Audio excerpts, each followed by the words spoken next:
to open your Kelly app. Okay? Open your Kelly app, because what's going to happen, you need to know about this. In the next week, there's an automatic update that's going to happen while you're sleeping. And so you want to make sure that your phone is set for automatic updates for this app. When you wake up one morning, Kelly is going to have a huge upgrade, and it's going to look more and more like an actual app. So go in there and sign in. Once you are in your Kelly app, it will look like this, right? It will be a blank screen. Happy birthday. Whose birthday? Oh. So I want you to wish her a happy birthday by either texting it or saying it. Happy birthday. All right, what'd she tell you? Happy You remember. That's not what she told me. I said, thanks, boss, you're the best. What did she tell you? Thank you for the well wishes. Happy birthday. She said, woohoo, thanks. Now Happy let's birthday. pop the champagne. That's what I Ask her, how old is Gary Keller? How old is Gary Keller? How old is Gary? Doesn't matter. If the matter does, it's not age. Did we all get different answers? Age ain't nothing but a number. Mine says age does not matter if the matter does not age. All right, guys, so this is a 3-hour clock hour class, and the only way you're going to get your certificate is if you sign in on this board. So we'll put it at the back of the room for now, and grab a binder. And then if there are people coming in, please scooch over and grab an extra chair or two. It looks like we need to grab some from the closet right here. Mike, do you mind grabbing just a few from the back? That'd be awesome. Thank you.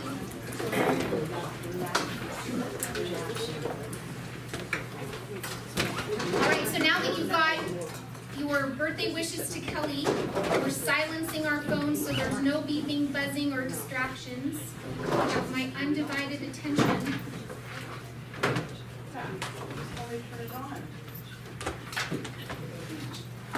All right, so or I should say when I meet Gary Keller personally, I have a question for him, and one of my questions for him is when they put together this book, our red book, the MREA, I'm curious why the Millionaire Real Estate Energy Plan was put on page 307.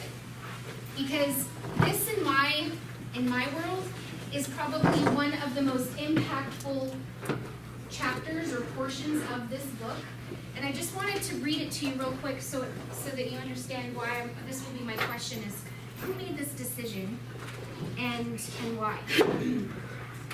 Gary says, early in my professional career, I discovered a simple program to harness energy for my life and pony through the day. It is deceptively simple, but it is also one of the most powerful things I've ever done in support of my goals. Having a steady supply of positive energy is invaluable for the entrepreneur.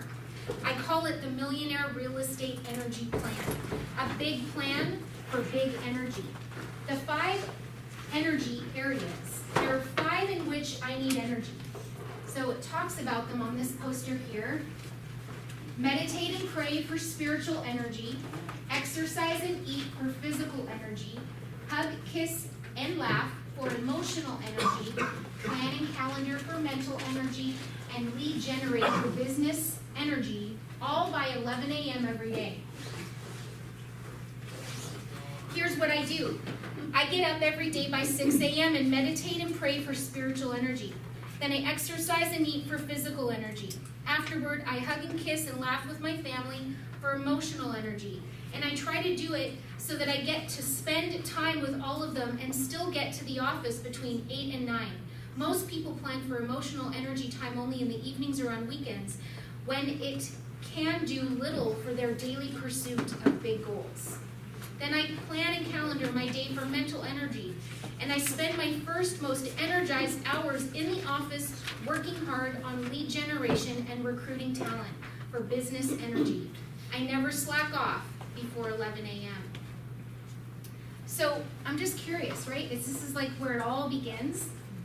So why it got put in the back of the book. So I would encourage you guys, when you're done with this class, grab this book and just open it to page 307 and read the energy plan and then share your ahas with me, okay? It's a huge opportunity for us to really start off on the right track regarding energy. All right, so lead generation 36-12-3. Do you know why it's 36? 36 minutes. Yeah, it's 36 transactions 12 months. in 12 months. 3 hours of lead generation. With 3 hours of purposeful lead generation every day. And this is not just some crazy number that they pulled out of wherever. It's actually because they went and researched and studied the top 150 most productive teams at the time. And that's what they found was that on average, the people who were closing 36 transactions, these are the things that they were doing. And so that's what we're gonna jump into today. So lead generation is a 12-session series of classes. You're welcome to jump in to any one that you're able to come to. This year, we're gonna be working through 1 a month. And so what I'd encourage you to do is, we thought about doing it like Ignite, going Monday, Wednesday, Friday, but there's so much rich content that I think it's more realistic, you tell me, to take one of these and commit for the next 30 days. I'm gonna really master this one thing and then come back together and go, okay, I'm ready for the next. So that we really have this solid foundation built that's layering on the other. Does that make sense? Otherwise, if you have so much coming at you, you won't implement any of it because it's overwhelming. And so that's my thought process. Now, if there are any overachievers in the room and you just can't stand to wait that 30 days, great news. We all have access to this information on KW University online. You can download every single session and fast track your way through it if you want to, okay? All right, so in your packets, let's turn and go through what the power of one is.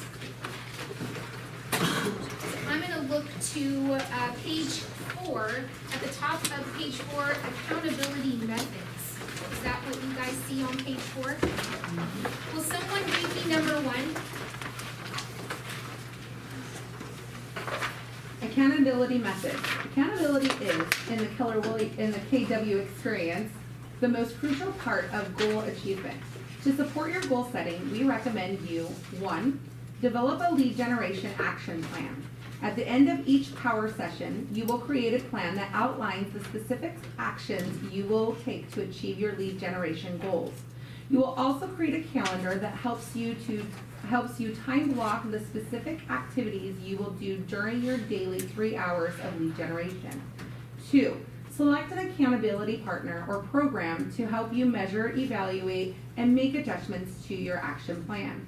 Look to the following resources for an accountability relationship: T-Leader, ALC members, peers, KW MAPS coaching, individual and group coaching, and Market Center productivity coach. So one of the things we're blessed with is that not all market centers, not all Keller Williams offices have all of these people. So we take advantage sometimes of the fact that we're in a very productive Keller Williams office. And the good news is that as we grow, we continue to build in these different support people to help our agents. And so you are in an office fully utilizing all of these particular positions. Do we have a productivity coach? Yes, we do. Do we have MAPS coaching, individual and group coaching sessions available? Say yes. Yes. And one of the things I'd highly recommend is getting into group coaching and an individual MAPS coach as soon as you possibly can. That should be one of your goals. That should be one of your goals, is especially if you're here because you're serious about wanting to serve at least 36 families. One of the best things that a MAPS coach can do for you is they are human beings who have gone a few steps before you and are doing what it is you want to accomplish. So I would highly encourage you to get a MAPS coach. They'll share how they, what their contract looks like for the assistant they hired. They'll share what their calendars look like. You literally now have this BFF who has literally gone where it is you're wanting to go. And so that's been a huge, huge blessing in my world. I have two. One for my team, and then I have leadership for being a team leader as well. So if you have any questions about coaching, let me know. All right, so why are you here? Look at that visual right there, the real estate productivity roller coaster. The fun stops when the roller coaster becomes an analogy for your career in real estate. When your career and your personal income begin to experience steep climbs, you feel brave and powerful.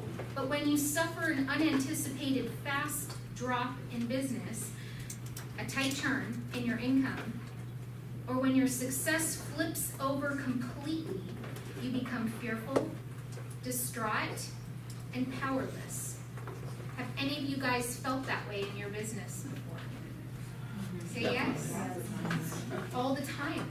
Get used to it. It really doesn't ever end.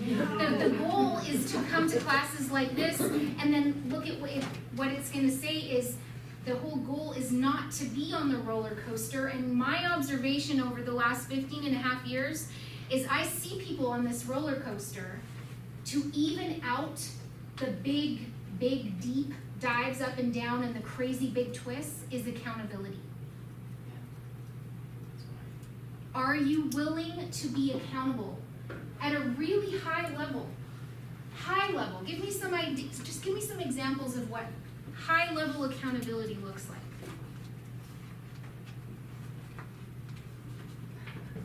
Do your 3 hours of lead generation every day. How would I know that you did your 3 hours of lead gen in a day?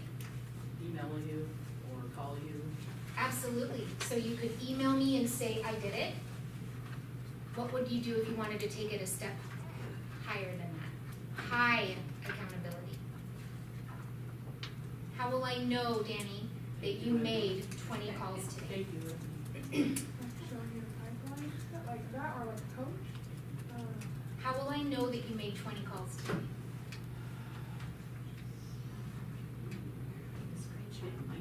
Take a perfect. So take a screenshot on your phone, and then you would then email it to me and say, Rebecca, I won the day today because I made this many calls. Or it would be that you'd sent out text messages and then you got responses back from those texts that you sent out, and you would screenshot, I'm doing that because that's what I do on my phone, right?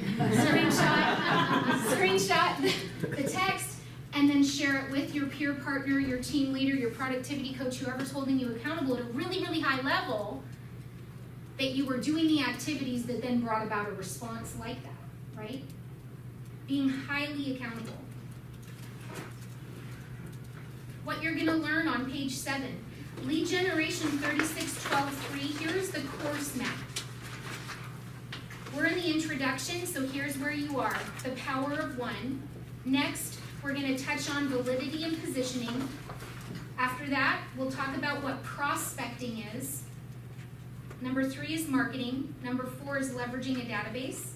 And then the pillars, working with Mets, farming, open houses, for sale by owners and expireds, agent referrals, and then at the top, lead conversion and living your goals.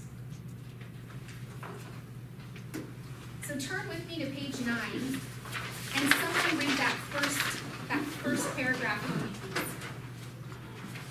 Have you ever looked at someone you thought was incredibly successful at something and wondered how they got that way? You see their seemingly effortless ability to do things day in and day out, and you're amazed at their discipline.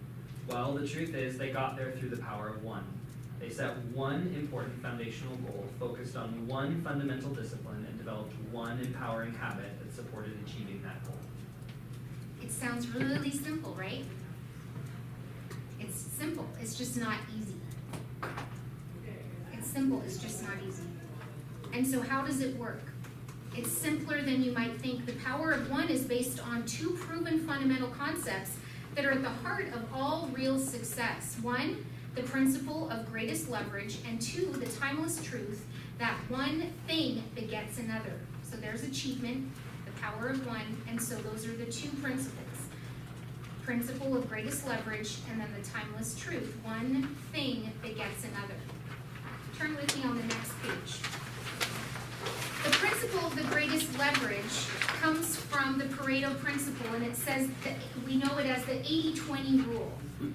So it feels a bit unnatural to us. Instinctively, we believe that we should focus our energy on at least 80% of all the activities to yield the greatest results. The more effort on more things, the greater the results, right? Wrong. Right? How many of you do that? You open your inbox and you just go to the very first, most recent email. Because that's like just naturally what you do, right? Like that's just the one that's at the top, so you kind of work your way down. And the reality is that's not the most efficient way to read email. So there's ways that you can organize your email so that you only see the most efficient things that you need to handle right off the bat. The 80-20, someone give me an example of this in real life, of how 80, what are the 80, what's 80 in our world as real estate agents? Paperwork. Paperwork. The part I hate. Absolutely. Does it need to get done? Say Yes. yes. Is it the most important thing? Is doing that paperwork? Situational. Could be. Absolutely. Yep. What else? What's the 80%?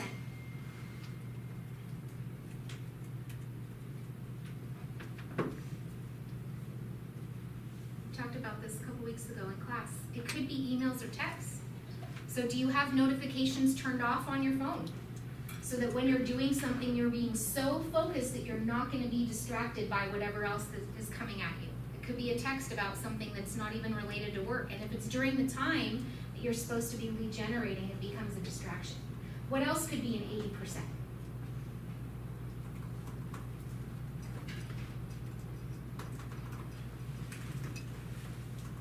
Working on systems.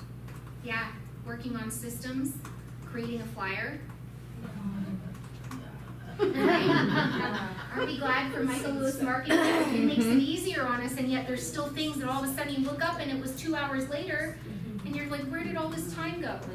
So 20% activities, the 20% that we're supposed to be focused on as a real estate agent are prospecting for new business. So the 10-4 activities from Ignite, right? Making new friends, number 1.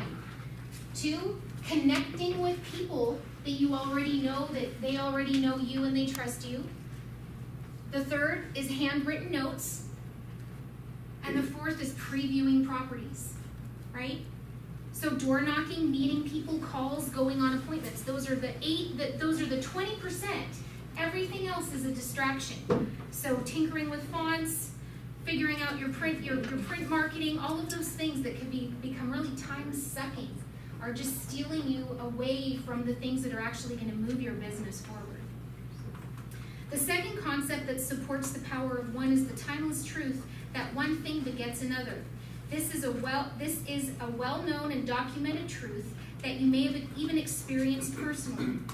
Let's think of what this means for mastery and success. Once you master one thing, it makes achieving mastery of the next related thing easier.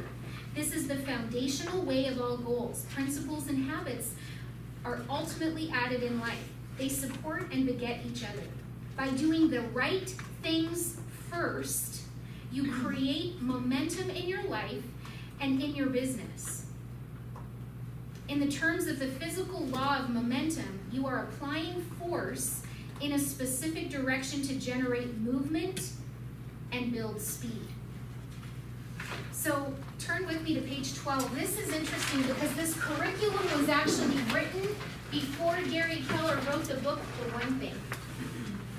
And so these are his thoughts and his process to try. He was attempting to communicate what he has now, fast forward a few years later, articulated so well in a really good book. If you haven't read it, it's called The One Thing.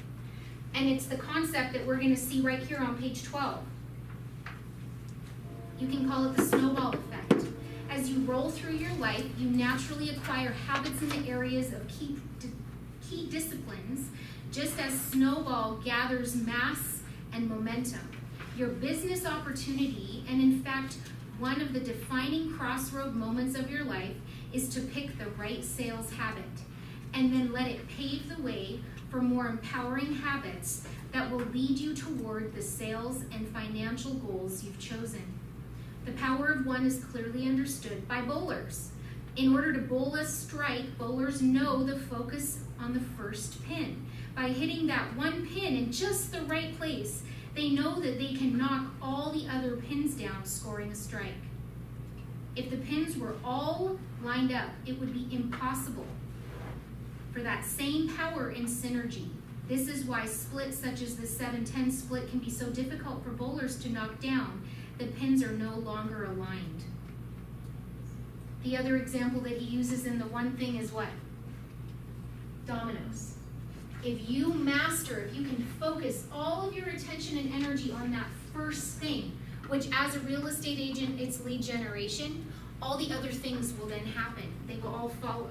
And so that's why we're here, right? We want to figure out what that one thing is together and then apply it to our businesses. So turn with me to page 13. What's under the hood? What makes a computer operate? What makes a clock tick? What makes a car run? The simplistic answer is there's something under their hood that makes them work. For each, it's different. For the computer, it's a processor. For the clock, it's a timing mechanism. For the car, it's an engine. We all get this and completely accept these answers. So here's the career building, business growing, life-changing question for anyone in real estate. What makes a real estate sales business run? What's the answer? It's lead gen. Lead generation is the sales engine, and focused effort is the fuel. Without solid lead gen engine fueled by focus, consistent effort, real estate sales careers never leave the garage. Without a steady stream of leads coming in from lead generation engine, a career never becomes a career worth having, a business worth owning, or a life worth living, or a legacy worth leaving. The only way a steady stream of leads coming into your business sales is to make sure your lead generation engine is fired up and running daily. So I just talked about Ignite. And many times people go, oh, well, I'm good. I've already gone through Ignite. And my challenge to you would be, take it again. Take it again and again and again until you could go, I have mastered Ignite session number 1, Rebecca, and I'm ready to teach it. Take it again until I've mastered every known objection that a seller could throw at me, and then teach the class. And so many times, we want to somehow get off of what we know our job is. When I'm having moments, you guys, of what is my job again? What am I supposed to be doing? I'm a real estate agent. How many have mastered what we call the 10-4? You added 10 new people to your database in one day. How many have done that? 10 in a day. How did it feel? It felt amazing, right? Mm-hmm. Didn't you find like your energy was high and you're just like, I got this. I can go and do whatever else now because I know I did what my job is for the day. Sometimes this is too overwhelming. So what I would recommend is just scrap it and just start with 1. Because it's more important to be consistent than it is to be overwhelmed and then not do any of it at all. Master the activity, and you start creating muscle memory where you all of a sudden it's like you've tricked yourself into what your job really is. Does that make sense? How does 1 feel? Doable, yeah. Just 1. Make 1 new friend. 1 new friend with a name and a phone number and email address that you can add into your database or your pipeline that you can now do productive follow-up with. Just 1 a day. I'll never forget, I sat down, I was a newer agent, and I was overwhelmed and just was like, I just don't know what I should be doing. And I remember sitting down with Bonnie Watson. And Bonnie took the time, probably just about an hour with me. And she just said, asked me a series of questions. And then I came to the conclusion it was 2. And so my rule was I'm going to win the day if I do 2. make 2 new friends, connect with 2 people I already know, whether it be a phone call or a text message or an email, send 2 handwritten notes, and then go preview 2 homes, or if I'm out showing buyers, then those count as my 2 for the day. And I just said, Bonnie, can you hold me accountable to this? And she said, absolutely. How will I know when you did this? And so I printed off 2 weeks, and every day I started filling it in, and then I sat down with her. Now we have text and we have all these different things that we can do. Back then it was just paper and a pen, and I wrote it in, and then we met every 2 weeks. So I would just encourage you, if you haven't mastered the 10, start with 1. Start with 1 and get consistent with that, and then start building. Turn with me to page 17. 9 myths and truth about lead generation.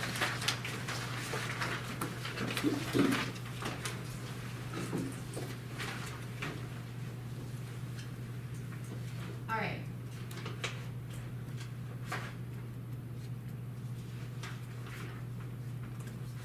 There are a few tightly held misconceptions about lead generation that we need to put behind us.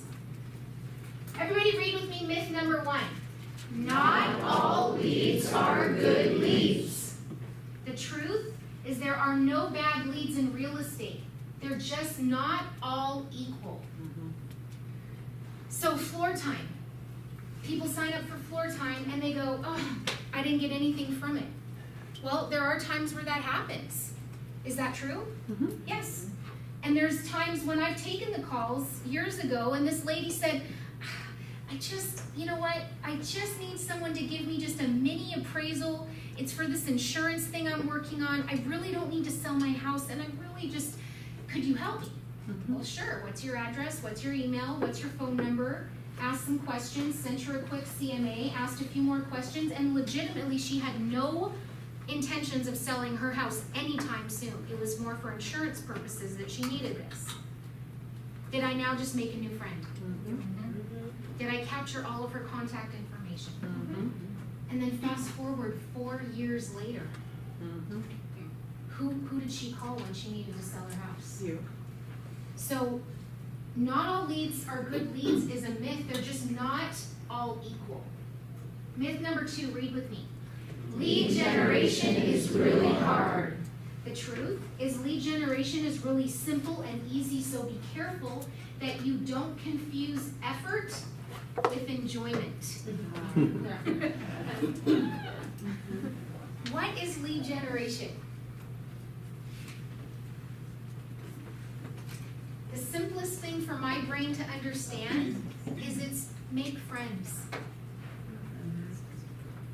Just write that down. Make friends. In order to make friends, what do you have to do? Yeah, you gotta look up from your phone. You have to smile. Right? You have to make eye contact. One of the best things that you can do is be a professional, and I would always encourage you, I'm a little old school, make eye contact, smile on your face, and always extend a handshake. Hi, I'm Rebecca, nice to meet you. A good firm handshake. Otherwise, sometimes you meet people and it's kind of awkward, and if they don't do it first, then you don't, and then so what I would recommend is make eye contact, smile with people, strike up a conversation. That's what lead generation is. If you want to really kind of go into what lead generation is, start from a place of coming from contribution. What does that mean? Give rather than take. Give something. Give a compliment. Give a smile. That's the first step. What about come from contribution? Give business or give an opportunity to someone. One of the best ways, and you guys hear this time and time again that I share, is when I'm looking at the contacts I'm going to make for the day, this number of 10 is kind of overwhelming, so I always break it down into 5, right? My first one always is the business to business, and then new. Business to business. Because if I come from contribution, I know in my line of work, do we have clients who have a need for referrals to other business owners? Mm-hmm. Say yes. What are some of the most common things that buyers or sellers ask of us? Do you know a Roofer. contractor, roofer, Plumber. plumber, electrician, Painter. painter? Someone that can work on my car. Yeah. Seriously. Absolutely. Do you have a carpet cleaner in all the counties that you work? If you don't, write that down. That would be lead generation step number 1. Do you have a carpet cleaner in every county that you service? Great, then you should probably have 3 for each, right? So you're always just looking to build and go deeper in your lists. Because sometimes the one guy isn't available and you need someone within 24 hours to be able to jump out there. And so what does lead generation look like for a carpet cleaner?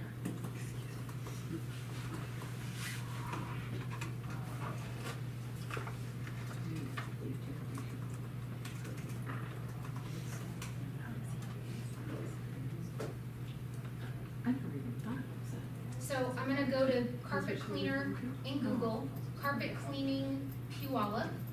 When you look at this, what I would recommend is I don't want a 1-800 number. A lot of times, a 1-800 number means like they're set, they're good, and I'm not gonna actually get a hold of another human being on the other end of the phone. Does that make sense? So I'm gonna look and see, I've got 11 reviews, 5 stars, 15 reviews, 5 stars. Heaven's Best Carpet Cleaning of Puyallup has 5 stars. Oh, this last one's 15, this one's 5. And there's a phone number here.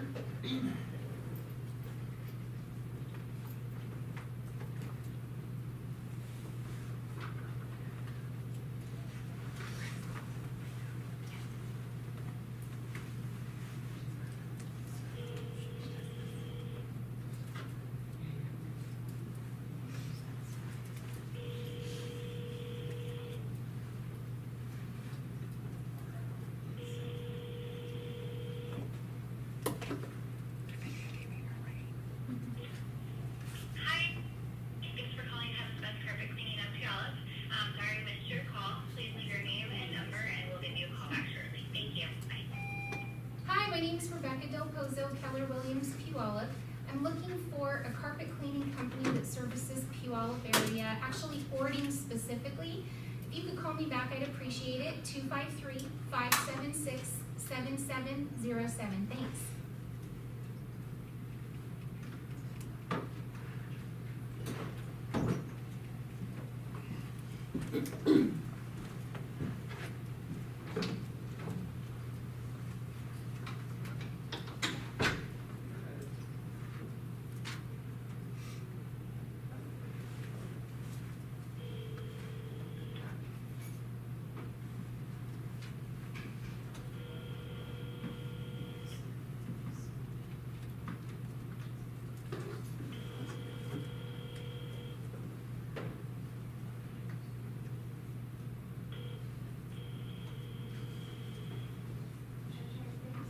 Thank you for calling Veterans Urban Upholstery Cleaning. Our office hours are Monday through Friday, 8 a.m. to 4:30 p.m. Please leave us a message and a phone number where you can be reached. Your call will be returned within the business day. Have you heard about our new Stay Beautiful program? You can get 2 cleanings per year for the price of 1, so your home will stay beautiful all year long. Thank you again for calling. We look forward to serving you. Hi, my name is Rebecca Del Pozo, Keller Williams, Puyallup. I'm looking for a carpet cleaner specifically for Ording. If you could call me back, I'd appreciate it. 253-576-7707. Thanks.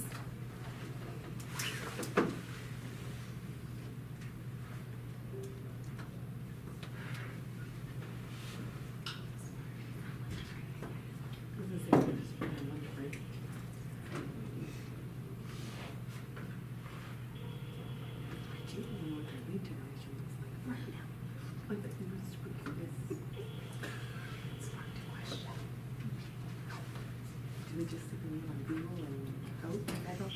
Hi, this is JJ. How may I help you? Hi, I'm looking for a carpet cleaner in Ording. Would you be the guy? Yes, ma'am. Awesome. So I am curious, are you taking on new business?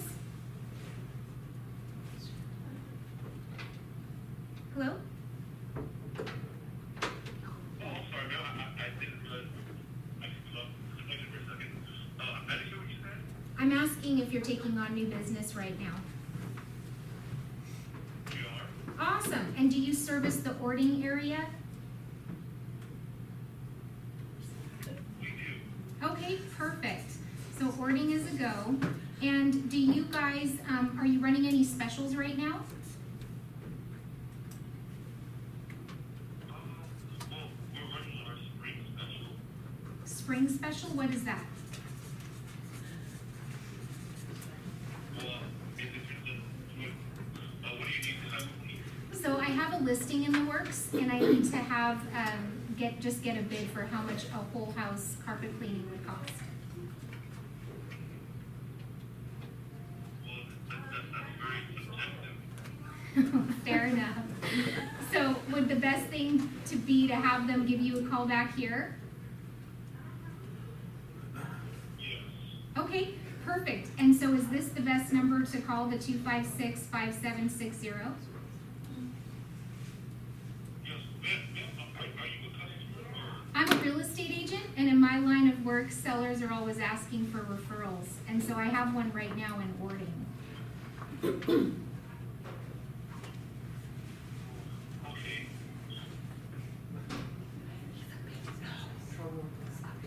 So what I'll do is I'll have her give you a call back, and then we'll see if we can send some business your way. Okay, sounds good, ma'am. Wonderful, thanks so much. Okay, bye-bye. All right, bye-bye. That's a big no.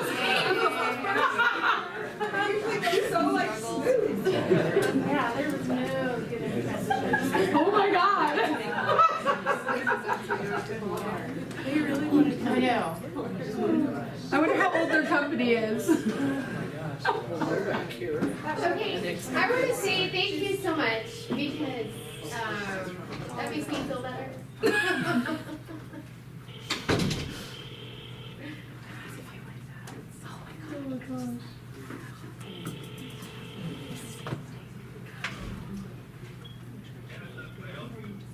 Hi, is this the Genesis carpet cleaning?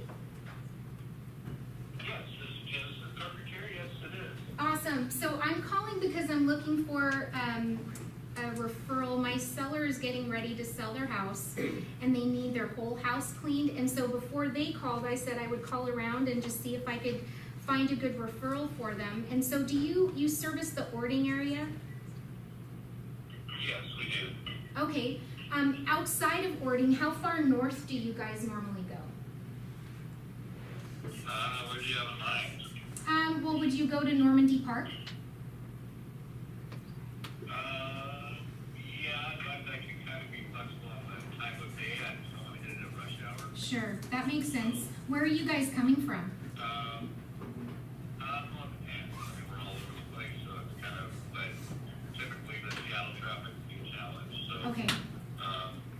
You know, we can try to, not, you know, I'd rather do it between like 10 and 2 during the day kind of thing.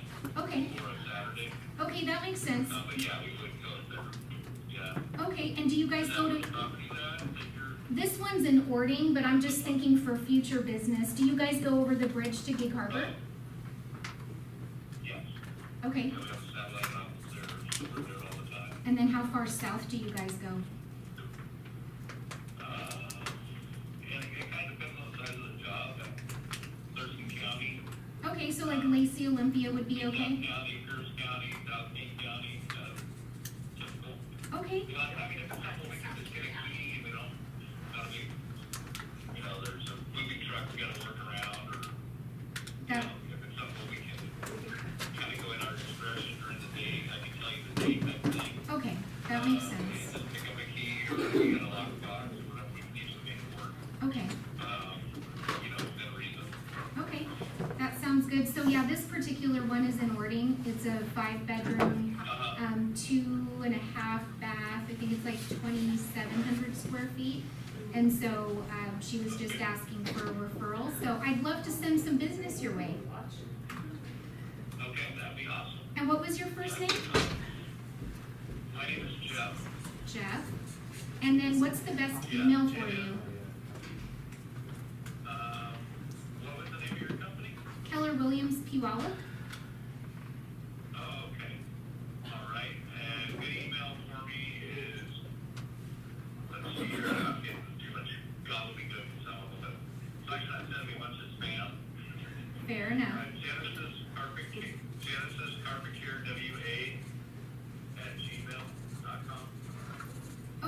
perfect. Well, I'm gonna give your name and number to Gail and have her. Strother, Strother.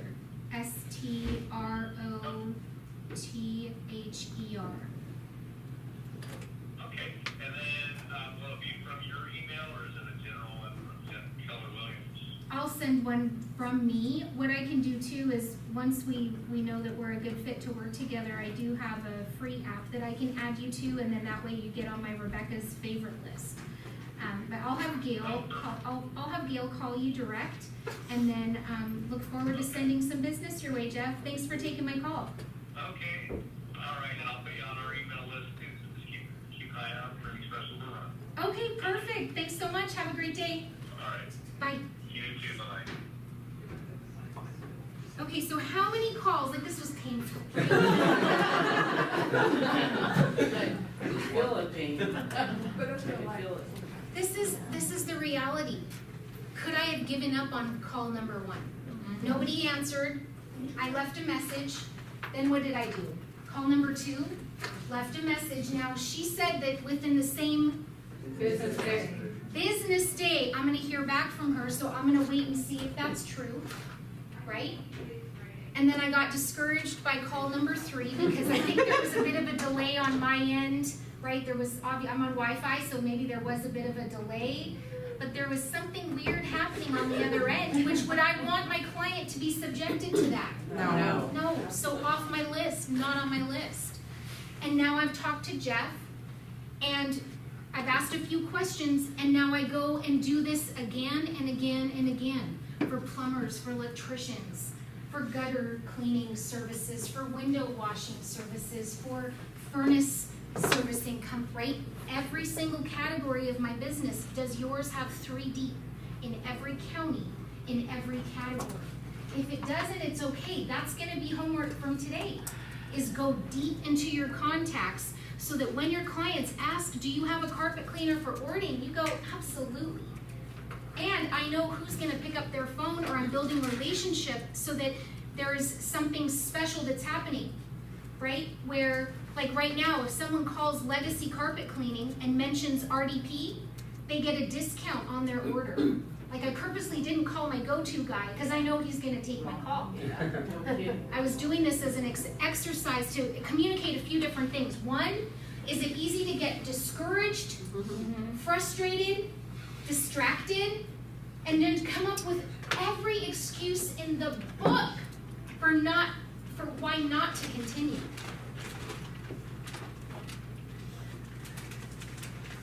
That's our job. Our job is to make contacts with people.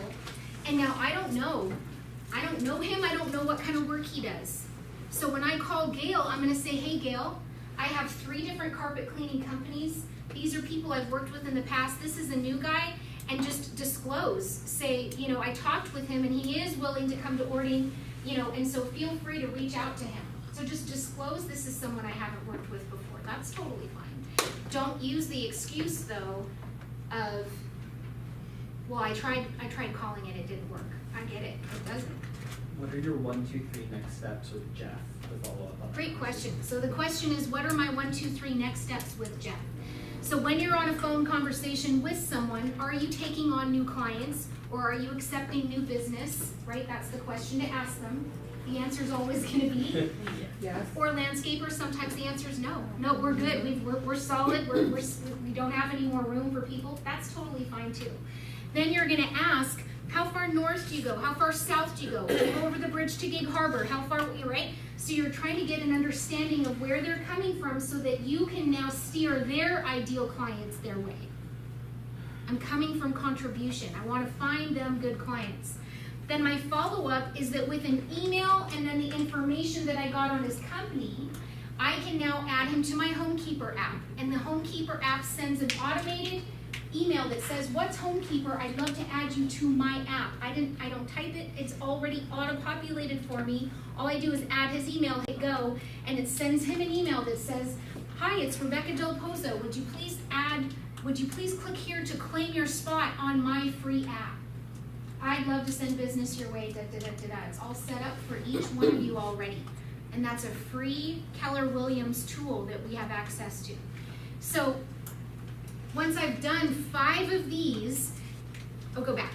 So I add them to my Homekeeper app, send a handwritten note card, and then I set a reminder on the calendar that I'm going to find someone to send to Jeff like I promised. So after, hey Siri, set a reminder to tell Gail about Jeff.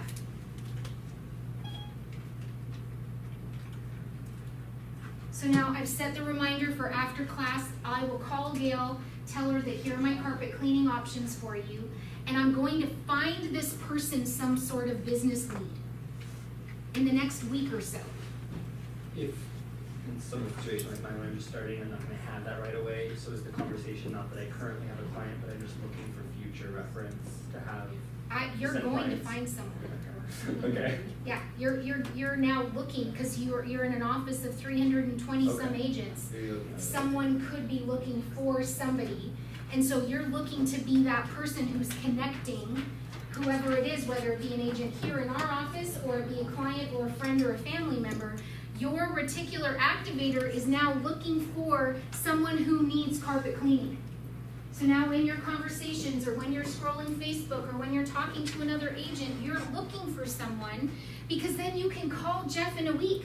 Hey Jeff, it's Rebecca Del Pozo. We talked last week, and I've already given Gail your name and number, and she's gonna be calling you and setting you up. In the meantime, I actually found someone else who is in need of a good carpet cleaner in Ording. Is it okay if I give them your name and number? So now I'm following up to communicate. I'm gonna follow up with what I said I would. Then, what else could I do? I could go and see if they have a Facebook page. I could like it. I could follow up with Gail and see if she chose to work with them.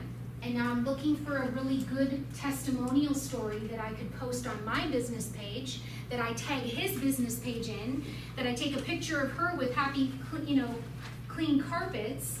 And now I'm looking for an opportunity to call Jeff back and go, wow, this has been great, Jeff. Thank you so much for taking care of my clients.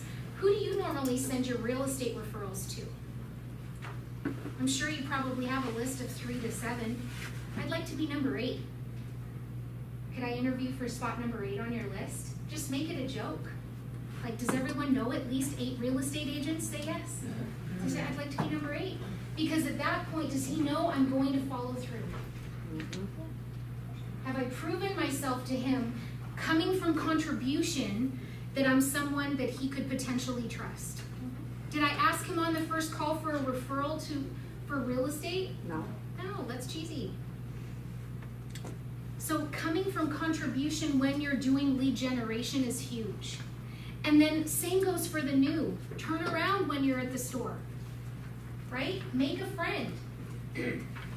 Talk to someone's, you're in line and there's parents around, talk with another parent. Strike up a conversation with someone and hear what it is they need without them saying it. So you're in conversation with someone and she says, oh my gosh, I'm exhausted and I have no babysitters right now. Like my mother-in-law's out of town and yeah, it's just been crazy. And so I'm listening and yeah, that's crazy. Let me see if I can get you a few names. And then a couple hours later, set a reminder on my phone, find a few names, send her a couple of resources and links, and go, hey, I thought of you, here are a couple names and numbers and resources I think might help you out. So you're always looking to do that follow-up. It's that extra step after that first initial conversation, where all of a sudden then someone goes, wow, you thought about me. Like you really cared, and you weren't just saying something, you actually followed through and took action. Does that make sense? Okay. All right. So let's go back to our myths. Well, that was so much fun. Regeneration. Coming from contribution. All right. All right, so lead generation is is really hard. Lead generation is really simple and easy, so be careful that you don't confuse effort with enjoyment. Don't give up. Don't come up with excuses, just this is it. Sometimes it's gonna be easy peasy, and then other times you're just gonna have to put one foot in front of the other. Don't give up. Myth number 3, read it with me. I'm too busy, I don't have time. Make money. The truth is it's not an issue of having time, it's an issue of making time. Yeah. We all have the same amount of hours in the day. I had a conversation with someone yesterday. Did you see the post from Andre looking for a script practice partner? Right? He's wanting someone who's going to be here at 7:45 in the morning to do role play script practice with. Did you guys see that in the group, right? And someone asked me, hey, I'm thinking about doing this. I know you, what time do you get here in the office? I said, I'm here normally between 7:30, 7:45 every day. And they were like, every day? I'm like, yeah, every day. How do you do that? Well, my daughter Bella, I drop her off at school at 7:05. And before, I was doing that and then going home and then getting myself ready. And so in a class that I took, I had this moment and I was like, the most successful people wake up at 5 a.m. Mhm. The wealthiest of the world all wake up between 5 and 6 a.m. And so how committed am I to the goals that I've set for myself, for my team, for this office? And so what would it look like? So I get up every morning between 5:15 and 5:45. I get myself dressed, showered, ready, hair, makeup, no going back. Like I walk out so that if I had to, I could grab my bag, grab my keys, and off I go. Then I go and I sit in my chair. I have my little blanket. I have my cup of coffee. I open my Jesus Calling app. And that's like my moment for the day of just kind of this is what I'm going to focus on. I review my calendar, and then off I go. So what is it that you're doing right now that you could be more purposeful about the time that you're spending and how you're spending it? It's going to look different for every single one. And when my kids were younger, it looked very different. It's going to look different for each one of us. However, the opportunity is not that we don't have time. It's a matter of making time. What's myth number 4? I don't have to lead generate. If I do a good job, people will just come to me. The truth is that you do have to lead generate. Some people will find you, but not enough or soon enough. So you have to go find them. Myth number 5, read with me. I can't lead generate because I don't know what to do and I don't know what to say. The truth is lead generation is a set of tasks and skills that are well understood and easily learned. What you just saw me go through in making these phone calls is what you can do for every single potential business owner that exists in our area right now, right? Myth number 6, read with me. I don't need to lead generate. I have enough business. Anyone in the room want to identify with this one? You do need to lead generate. There is no such thing as too much business. There truly isn't. What's the worst that could happen? What's the worst that could happen? You have to refer it out. And say Yeah, that you get paid for so work that much you did. business coming at you that you're just like, oh my goodness, and then that's the call or the text that I get, Rebecca, I need an assistant. Yeah, that's great, we can help you with that. We have a transaction coordinator. We have agents who will be a showing assistant for you. What's the worst that could happen? You refer the business to someone else that you know is gonna take care of that client. Myth number 7, read with me. I don't have anyone to help me do everything that must be done. The truth is that when you get enough of the kinds of leads that turn into closings, you will be able to afford all the help you'll need. Gary Keller says there isn't a problem that you can bring to me that 10 closings wouldn't fix. There isn't a problem that you can bring up that holding 10 open houses couldn't repair. Because it's all just a matter of going and getting good, strong leads. Myth number 8, read with me. I don't have the money to lead generate. Truth, lead generation doesn't have to cost money. We provide you floor time opportunities here. If you can't do the full chunk of time, just take an hour. If no one else is signed up, they'll give you the hour. When you're here in the office, you should be on floor time. For at least a couple of hours a week, I would highly recommend. So write that down, circle, do something of your next steps, actions is take floor calls. It's money calling you. It is money calling you on the other end of the line. And they're really easy to convert. Yeah, they called you. That's a warm call. They called you. You're not cold calling anyone. They called you. You're the one doing them a favor by being on the other end and saying, in case we get disconnected, what's the best number to reach you at? Don't forget that step. That's step number 1. So that if they hang up and then you didn't ask for that, you have no way of following up because it was a transfer call. Not that that's ever happened to me. All right. Myth number 9. I can't lead generate because I'm not a natural lead generator. Truth, no one is truly a natural lead generator. Everyone must master the skills. We provide you open house signs. We provide you listings to hold open. You have to be the one that actually goes and does the activities. We have so many listings right now that you can grab any one of ours and go door knock around, even if it's not yours. Andrew, do you have any active listings right now? I do not. You don't? Great. We do. So you could print off a flyer about a listing of mine and go door knock that whole neighborhood and go, hey, one of my business partners has this great listing. We have it listed. It's right around the corner. Do you? Yeah, because Keller Williams you're a partner with. So there's opportunity for you to go door knock around any of our listings. I have a question. Uh-huh. How do you know when you've mastered something? That's a great question, and that actually comes up. That comes up where we'll probably cover it here in just a minute. 10,000 hours is when you've mastered something. 10,000 hours, so Yeah. that's just the number added to it. 10,000 hours to master a particular skill is what they say. So what did, Mike help me, we did the math last night. If you hold 3 open houses a week, if you want to master open houses. If you want to master open houses, you hold 3 open houses a week At an average of 3 hours. at an average of 3 hours per open house, and I would master open houses by when? Well, assuming you did that 50 of the 52 weeks a year, that would take you 22 years. 22 years.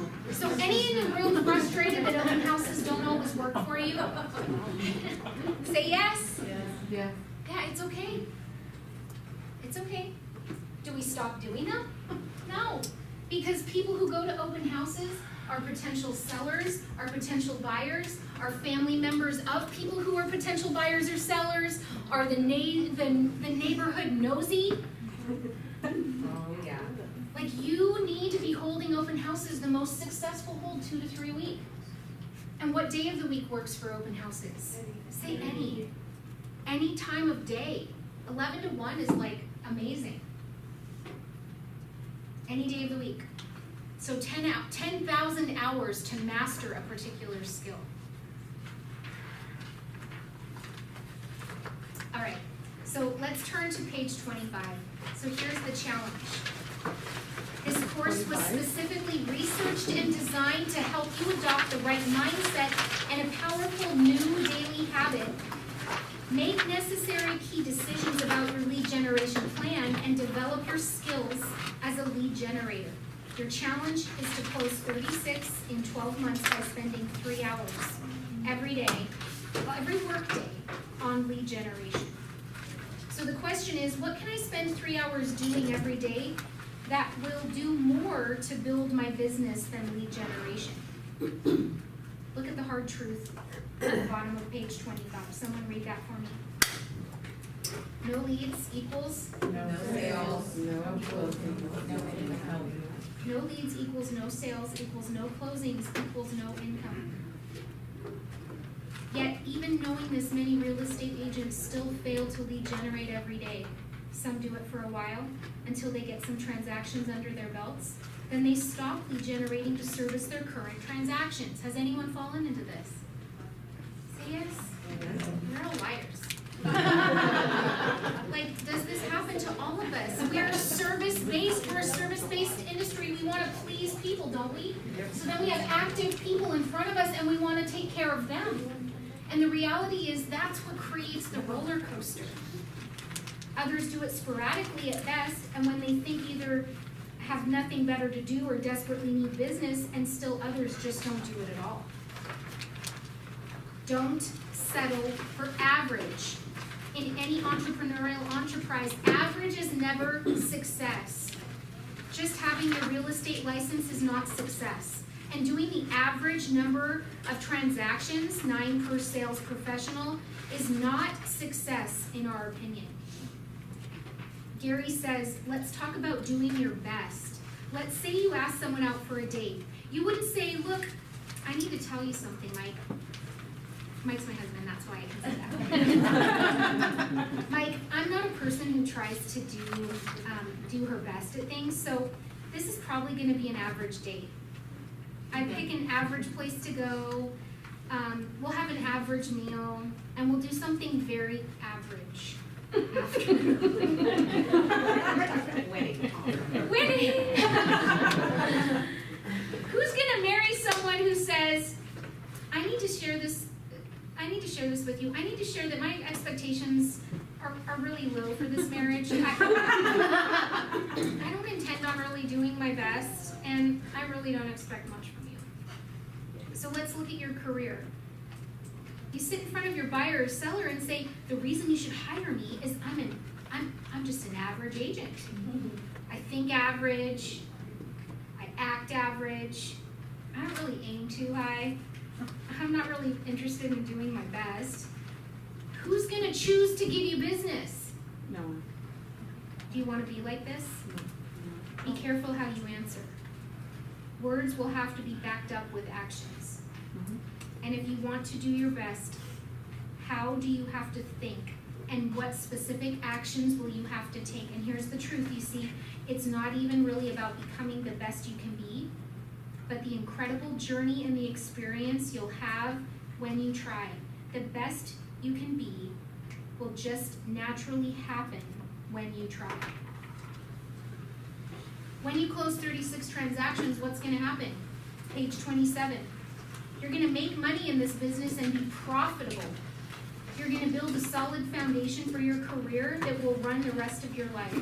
You're gonna feel satisfaction of having helped many families successfully buy and sell a home. Close enough deals to have a sense of what lead generation activities you do well, which you need to work on, and which have a high return on investment for you, and which likely do not. You're gonna establish the habits and skills that can then launch you to achieve even more. Gain respect and recognition from your clients and colleagues, and can you add in there from yourself? Gain respect and recognition from your clients and colleagues and yourself. Because if you look yourself in the mirror and you say, I'm going to make 5 calls today, nobody really knows. However, you do. And then you become that self-critic that I was talking about earlier. Earn the right and the money to hire an executive assistant to come to work with you. So let's put average behind us and focus on doing our best and becoming our best.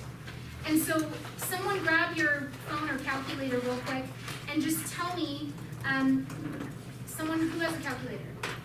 I got one. Go for Thank it. you. All right, so let's do 350,000 times 3%. 10.5. All right, and then let's take 10,500 and times that by 36. 378,000. So we're talking about some significant amount of wealth coming your way if you master the skills that we're about to dive into. Are you ready? Okay. So 12 months. What is your time frame for doing 36 transactions? 12 months. Growing a strong, successful business usually takes a little time. And so here it just shows the story about bamboo farmers. Bamboo farmers must exercise heroic patience. They continue to care for the tree during the early years of dormancy. They must not give up on the process.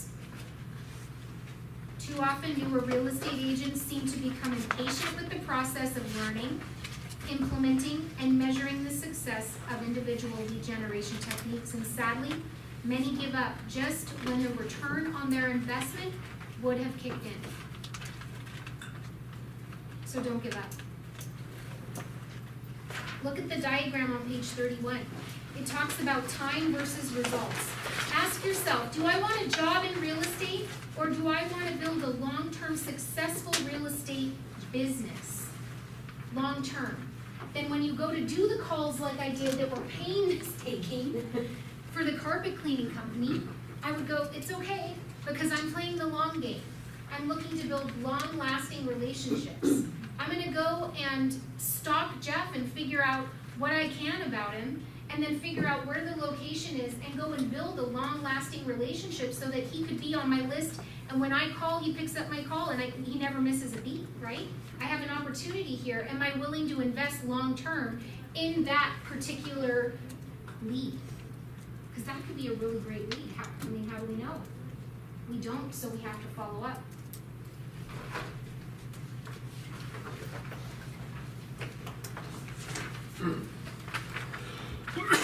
You know what's interesting? Keller Williams, our CEO, is the only CEO of all of the other CEOs in all the mega real estate companies that's ever sold a house. Wait, what?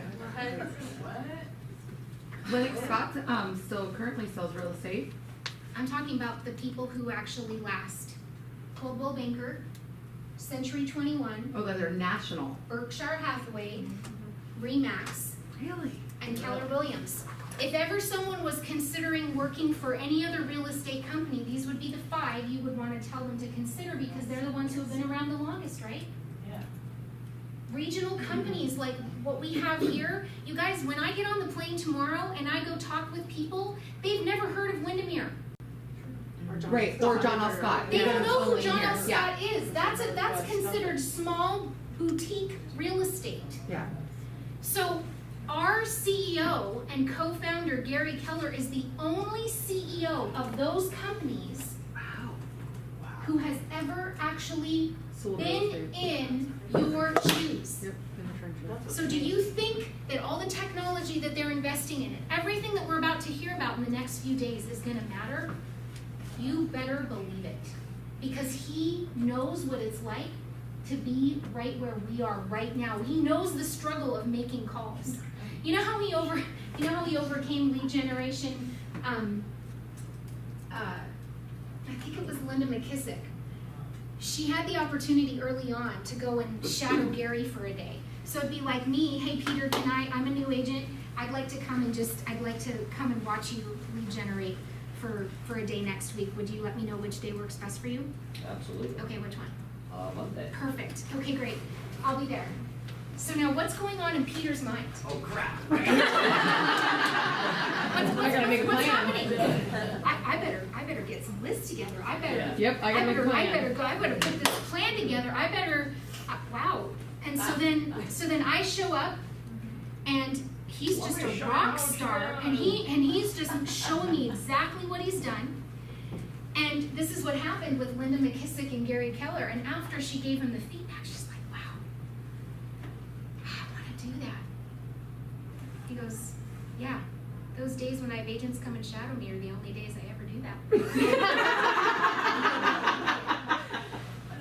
So it's not like we have someone who's, he's clearly mastered it. Even within the first few weeks of being in the role of CEO, he brought over the #1 Berkshire Hathaway agent. You know why? Because he got back on the phones and started calling. So anyway, that was a side note. Isn't that cool? Yeah. That excites me. Okay. 3 hours, time block 3 hours, page 34. It matters less what you do. It It matters more that you just do it.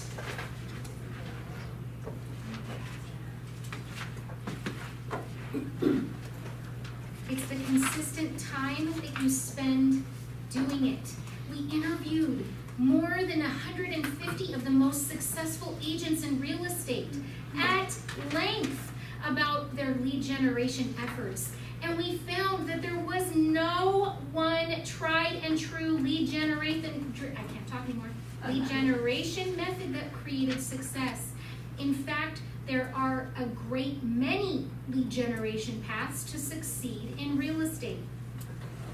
For example, we discovered that you don't need to be a phenomenal people person to succeed, nor do you have to be an unusually aggressive person, although both of these behavior styles can be useful.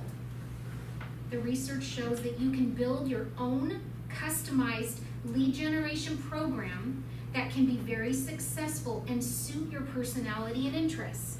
And so you take the KPA assessment, and it clearly says, like, you like the phones, so do the phones. Or, like, I like the phones. Like, I think my number one on a KPA is outbound sales call. If I was on a team, you could hire me someday. Just, if ever you need an outbound sales caller, I like it. I mean, I'm showing you, right? Those were frustrating moments, but gosh, when I got one, like, I'm excited, and that keeps my energy high to keep doing that, to then go to maybe the more difficult ones. Does that make sense? Because that's going to bring me energy, because I know that I'm helping someone else's business grow. You want to go door knock? Go watch Andre. He'll take a new agent out and go door knock. Do you want to go? Steve Kroll's taking people out on field trips, right? You want to make phone calls? You want to do something specific or see how another agent does an open house at a really high level? Ask and just go shadow a few, and what you're going to find is that there are so many different ways that you can do it. Isn't that encouraging? It's not like this one thing that you have to do. You are you. Now let's find the things you enjoy most and do them. So what are some of the things you enjoy most? Like, who really enjoys open houses? Open houses. Yeah. For those of you who don't like open houses, what about open houses don't you like? Lead receiving, sitting there waiting like a sitting duck. Lead receiving, so you don't feel purposeful. And so if you have a plan that this is what you're doing while you're sitting there, and you've literally come with note cards ready to write, and you've come with a list of people that you could be calling and doing while you clock into that open house, would you feel like it was more beneficial for your time? Absolutely, that's good. What else? Why don't you like open houses? Rebecca, when a lot of people, when you don't have a good turnout, you've marked it really well, you have signs everywhere, you're Totally. golden. Yep. And then you literally maybe have just the looky-loo neighbor come through, or big goose egg. Yeah. And then you have to explain that to the sellers, and to me, I feel like a failure when I have to do that. with my That's sellers. so good. Does anyone else relate to that? Mhm. You've done all this effort in planning, you go and actually do it, and then nobody comes. And then you feel like you failed the agent or the seller or whoever you committed to hold that house open. So then what if we put a plan in place to win that open house, is that you're gonna door knock. If that's the scenario, your personal rule or commitment, I call them the Rebecca rule, I'll go door knock. I'll go door knock 10 more doors to be able to find leads, to find that one little piece of hope that when I call to report and go, hey, you know, I held this open house and there actually were no one came through. So what I did was I actually went and door knocked 5 of the other neighbors, and I found a neighbor who might actually know of someone who wants to come and maybe look at the house. Would that help you feel better? Absolutely. So that's moving from being entrepreneurial to purposeful. Holding an open house, not just because that's what we do, but being purposeful in it and coming up with whatever those contingencies are so that you feel like you're winning. And then you can make that call or send that email to say, I held an open house for this many hours. I sent out this many handwritten note cards. I emailed this many people. I did this. I found this. Does that make sense? It's moving from E to P. Entrepreneurial, this is what I do. Purposeful, this is how I run my business. Whichever of the actions you decide to focus your efforts on, you're going to get really good at lead generation over time. I tell myself, I can't have coffee until my call expires. That's what it says, page 35. Oh my God. So. Touchy subject. Everybody just took lead generation off the list. You know what, this is like the girl that was always caffeinated, and I've been caffeine free since October, so it can be done. It can be done. I had to go through detox for it. Yeah, how does that? It was a lot of fun, we'll talk later. Yeah. Whatever the rule or whatever the game is that you have to play, I remember back in the day, I would put note cards on top of my laptop. Note cards. And I was not allowed to open my laptop until I sent the notes because I knew this was my job. So whatever you have to do, if you have to bring a buddy or bring a partner, or how am I going to know that you held 3 open houses this week, Bonnie? I will send you the listings, I'll send you the things I did, the activities beforehand, I will. Yeah, give you take a selfie at the house and text it to me. I'll Like, take pictures of the houses I door knocked. Yeah, I'm with you. And we're here to help hold you accountable at whatever level you want to be held accountable to. Like, we're in this together because as we all do well, we all do well. Right? So the new attitude that we're adopting is I'm a lead generator before anything else and above all else. Page 36 says get a sign out. Put a sign on your door, put a sign on your back, turn your phone to do not disturb, whatever you have to do. You guys have heard my story. A lot of times when I gotta get it done, I go to the car. That's my bunker. In the One Thing book, it talks about creating a space where no one can get to you. And I mean, you know how it is. There's stuff coming at us all the time. And so many times I will go and literally, physically, lock myself in the car. And I'm not allowed to get out of this bunker until I've made whatever number of calls at a time. 5 is like, I'm gonna go do 5. Or I'm gonna make this many calls before I get to my next spot and I can't get out of the car until I've completed them. Does anyone else in the room, am I the only crazy? Or what other little things do you guys do that kind of help you get it done? I have to go to my bedroom. Go to your bedroom. Because my kids are home or Right. they're there. Yep. I go to the bedroom. Go to the bedroom, close the door, right? Sometimes you're literally closing Yes, doors it's my just to office. get to a quiet Oh, spot. yeah. And that's when it Hiding starts in the to be the closet. I most. know, yeah. Yeah. I know. The young ones know. They're like, oh, she's on the Oh, phone. I'm she's finding her. doing it. Every time. So what else would a bunker look like? Clean. That's for me. Clean? Like if it's messy, I cannot focus.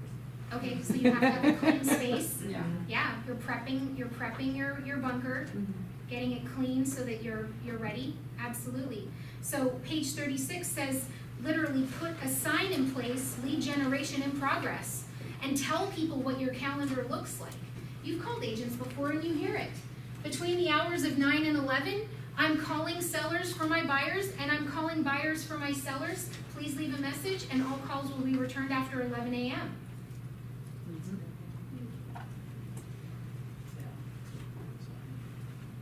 You're not disappointing anyone if you're setting expectations right from the very beginning. Tie the effort to outcome. Gary Keller teaches us that lead generation is about repetition, and repetition can truly be boring.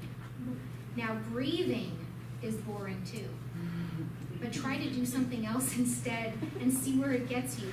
Repetition and boredom usually go together. The key to surviving the boredom is to connect the dots between boring repetition and the exciting outcome. Predictable effort, the 3 hours. Predictable outcomes, the leads. Closed business equals income, which is exciting. Next one is work with focus.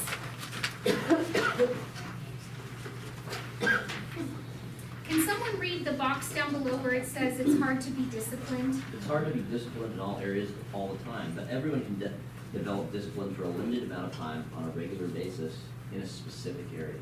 In his book, The Complete Idiot's Guide to Getting Things Done, self-help author Jeff Davidson calls multitasking the death of people. While most of us have come to accept the idea that the only way to be productive is to juggle multiple tasks simultaneously, Davidson argues just the opposite is true. Sharp attention only happens when you focus on one task at a time. Breakthrough thinking doesn't happen when you're multitasking, he says. Thinking you need to be faster, better, more is stressful and counterproductive. Yes, we all have to multitask at times, but think of your 3-hour daily habit as your time for monotasking. Gary Keller calls this priority tasking. That's so good.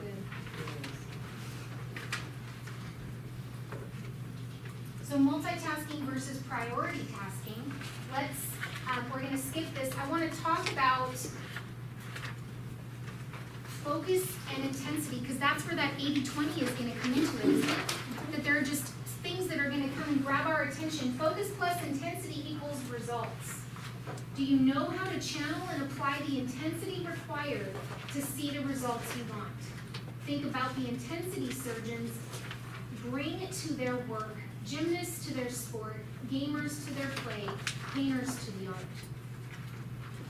It's what we do, it's all about being intentional, and then what we do within those 3 hours. So let's turn to page 43. First step is that we're gonna prepare so that you're get ready to lead generate time. You're gonna literally practice scripts, do research in the MLS, place your signs prior to open house, make a list of people you need to call, and so forth. Step 2 is take action time. This is when you take action. This is when you're gonna make contact with people. And this is the whole point of lead generation. Take action time is the indispensable component of every 3-hour daily commitment. Top producers spend at least 1 to 2 hours every day in action mode, making calls, visiting contacts, knocking on doors. And if you aren't taking action every day, you're not really going to consistently generate leads. 3, maintenance. Maintenance time is the wrap-up and follow-up. You will likely spend a portion of your 3 hours on activities such as writing follow-up notes, adding contacts to your database, and tracking your numbers to determine if your lead generation activities are proving a return. So you're not gonna sit there the whole 3 hours and do what I did. That's just gonna be a section of the time. Does that make sense? Because then you have adding people to your pipeline, adding people to your database, doing the actual handwritten note cards and everything else. You've got the follow-up that's happening. So it's not like you're gonna sit there for 3 hours. You're gonna click, like I said, you could start with 30 minutes, working your way up to lead gen action time of an hour. And then it's a game. Like for me, everything's a game in my mind. So, you know, for me, it's like, how long is it gonna take me to make these 20 contacts?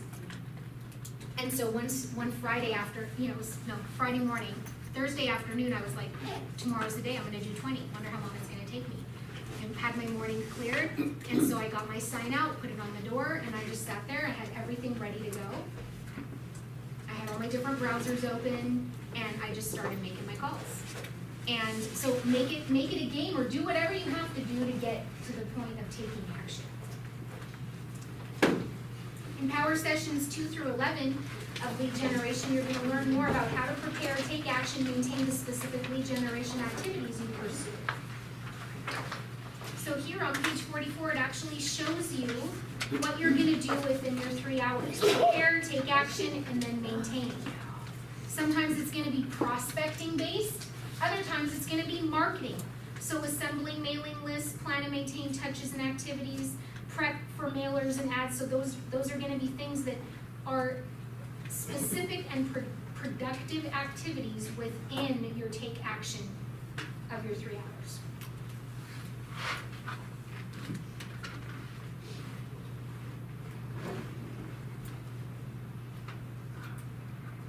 So look on page 46 with me how to get off this crazy roller coaster. Average producers, the cyclical lead generation, and then look at the little dotted line of closed business. Do you see that there?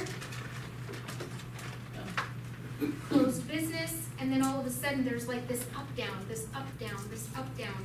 And so really, when you're in a transaction, are there time-sensitive things that are gonna come up? Say yes. Yes. Yeah.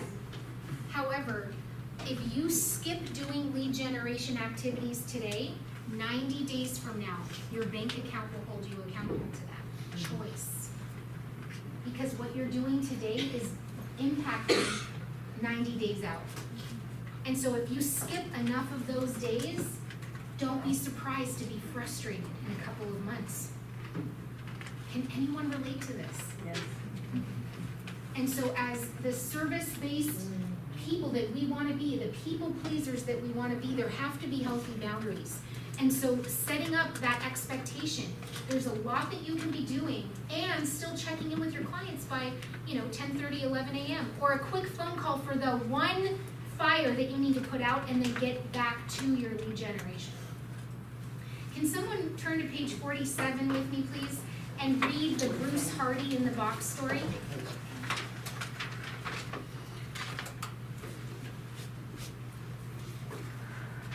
Bruce Hardy, a consistent top performer out of Spokane, Washington, recalls just such a consulting experience with Gary Keller.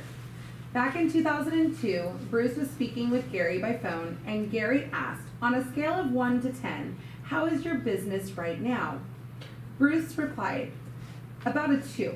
In June, I closed 4 transactions and listed 1 house, even though June is the height of our market. Gary challenged Bruce about his lead generation efforts and abruptly ended the call with, you know what to do. Now go do it. Go lead generate, then call back in 2 weeks. Bruce got back to the basics of lead generating on a daily basis and ended the month of August listing 27 houses. He still remembers what a huge wake-up call that was for him. He got remotivated to do what it took to get his business back in line. So Bruce Hardy did that, and then he went on to continue to grow that market center and leadership, and now he's our regional manager for the entire Northwest region. And so we're in like I said, we're in a very unique situation where we have the leaders of our company. Bruce was an agent. So when you Google Bruce Hardy, you'll find all of his listing presentations on YouTube from back in the day. I mean, he's literally done these things, and this is what it's about. We know what we need to do, we just have to go and do it consistently. Page 48 talks about shift.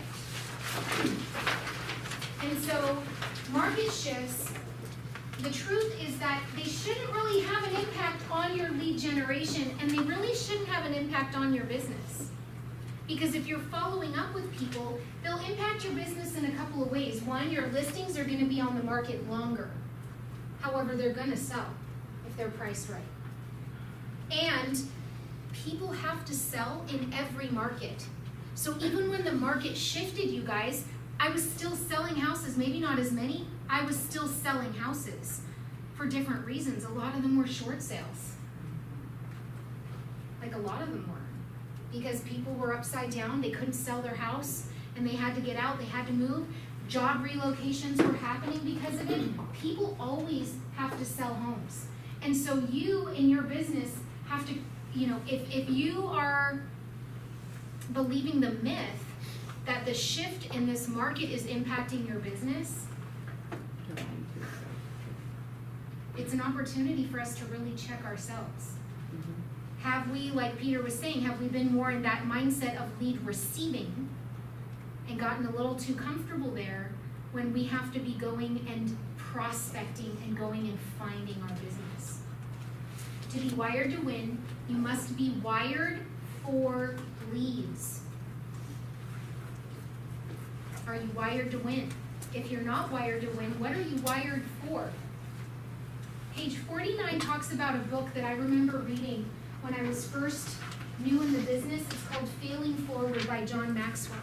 And it's you choosing to go, I'm going to try, I'm going to do this, I'm going to take whatever it takes, I'm going to try it, I'm going to do it because I'm committed.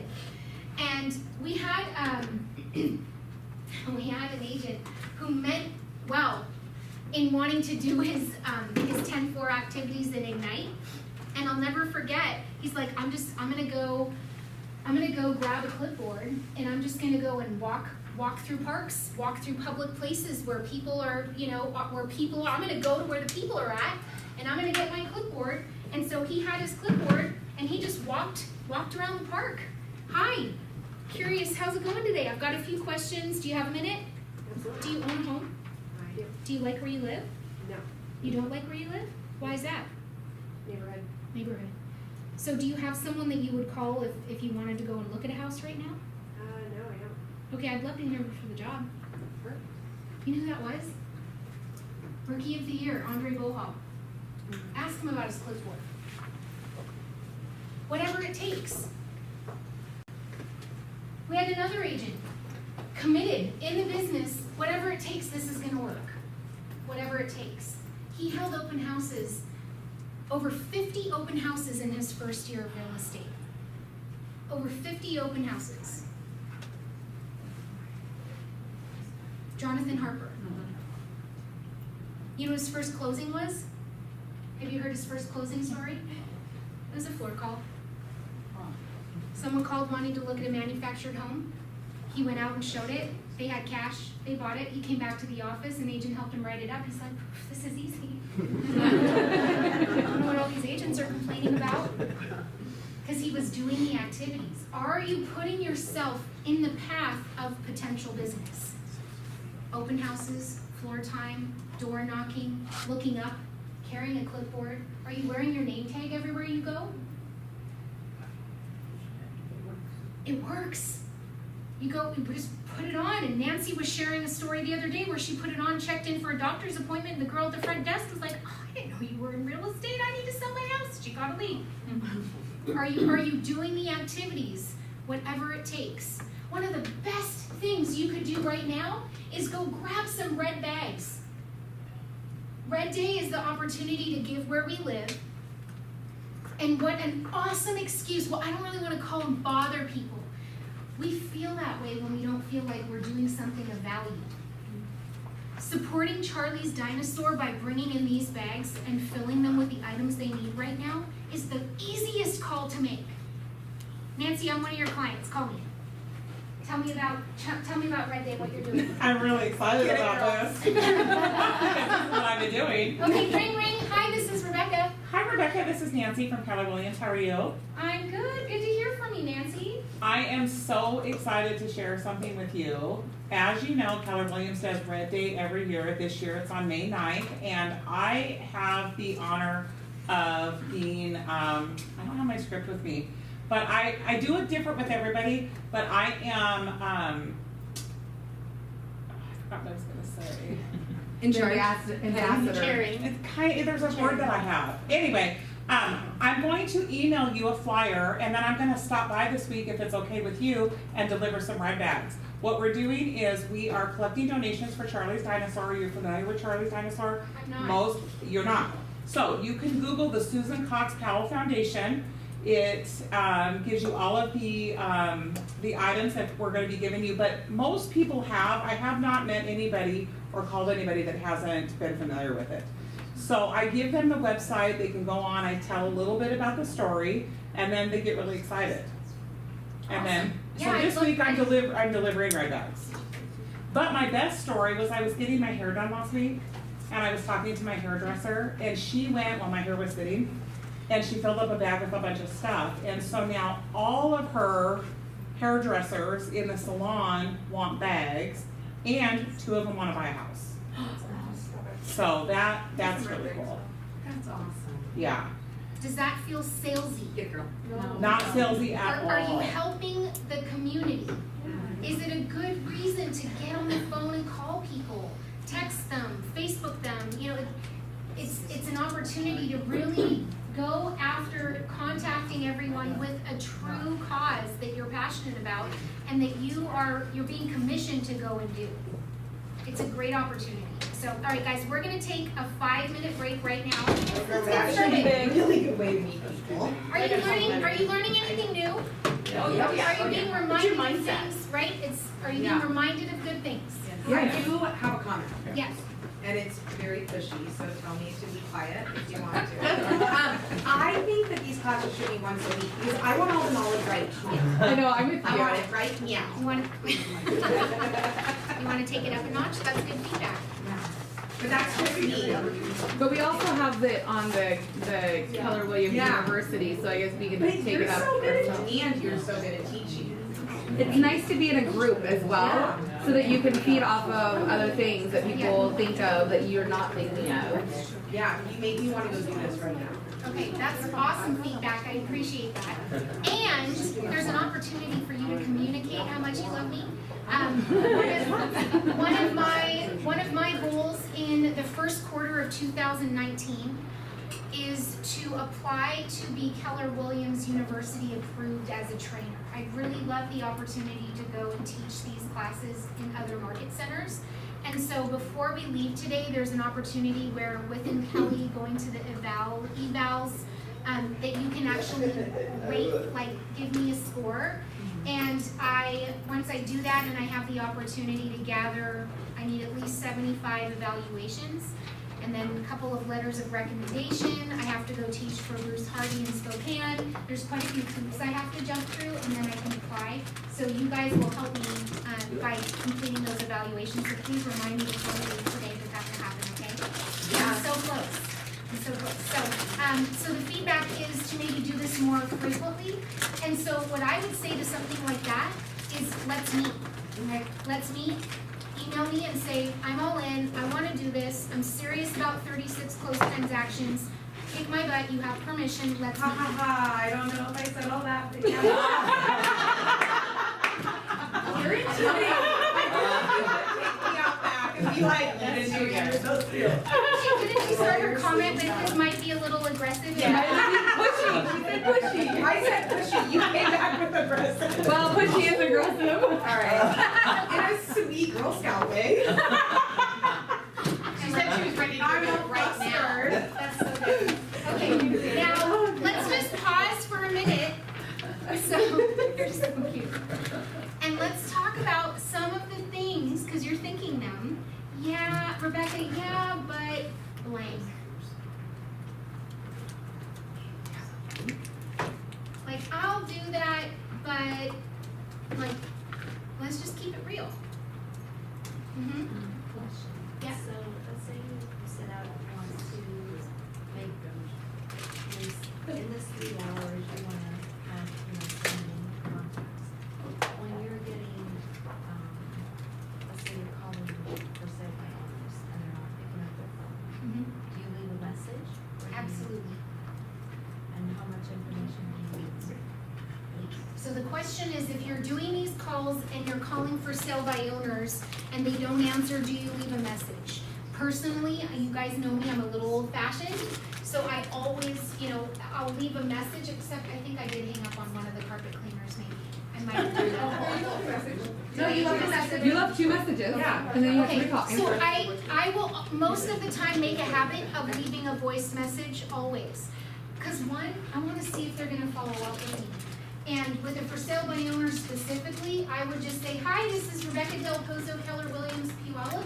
I had a few questions about your house, please call me back. And then from there, if they call, then I've got them, I need an appointment, right? And if they don't call me back, I've got a reminder next week to call them again. And if they don't, it's normally by week 5 and 6, that's the gold. Because everyone else has given up. So do you have a system by which you call for sale by owners or expired, canceled listings? Because normally it's about week 5, 6 that everyone else has gotten tired and exhausted and frustrated and they've given up. And if your handwritten note shows up, or if you show up and door knock, or if you're the one who dropped off the packet, or you do that thing, how are you gonna be organized to be able to stay focused and know who to call or what number that was? It's using the pipeline tool. So each one of us has access to the pipeline tool in KW Connect. Would it be helpful if I showed you where that is real quick? Yeah. Okay, so when you've logged into my KW,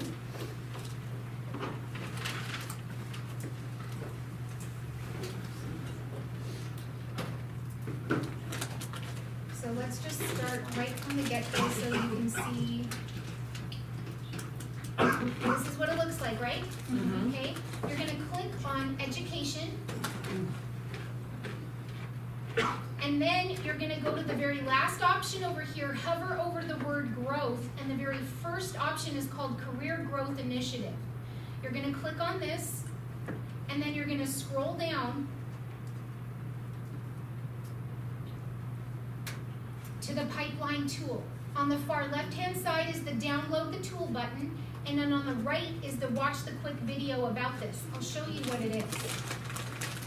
And you can create one of these. I have one, and mine look, I'll show you the tabs that I've created. I highly encourage you to do this. Save it to your desktop or to your Google Drive, so that when I talk with someone, this was the day that so let's just say I called the for sale by owner, I called this for sale by owner today.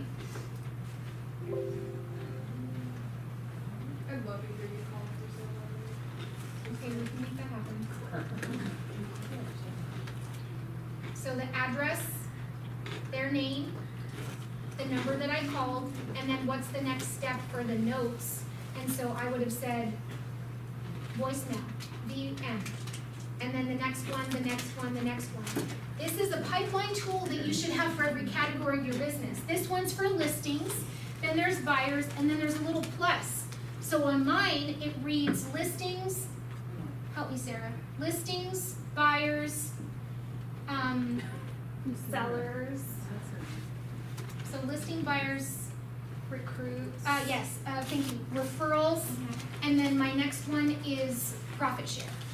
So then you could add for sale by owner, expires, canceled, right? You could add as many of those tabs as you want, so that every time that you go back, you're not sounding like you're not silly because you know what you said last time you left the voicemail, or what the conversation involved. Does that make sense? Yeah. And so that's what we have on our team is listing leads, buyer leads, referrals, profit share, recruiting appointment leads, and then you can add whatever those tabs are.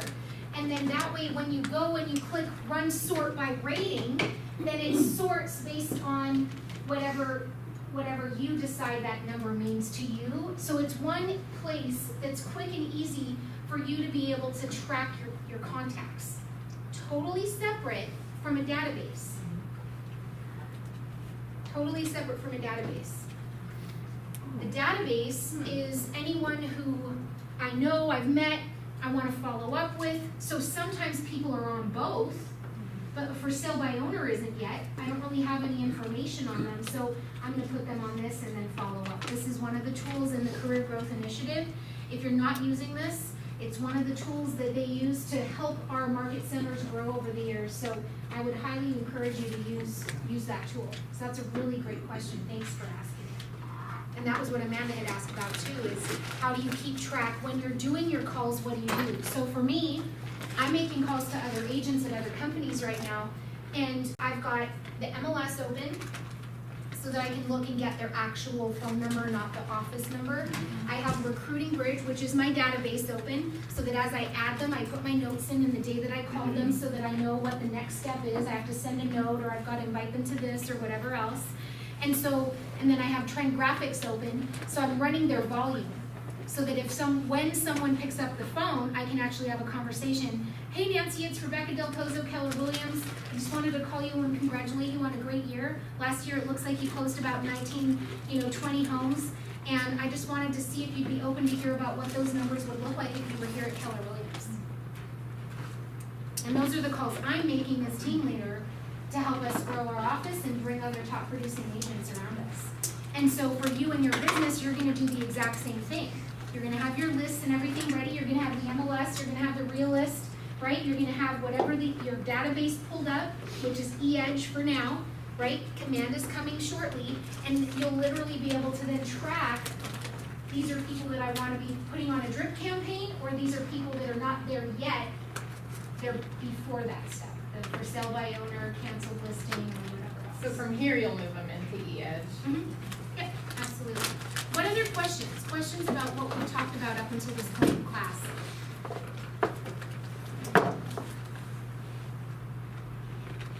Anything else? Okay, you ready to get going? Okay, let's do this. So let's turn to page 52.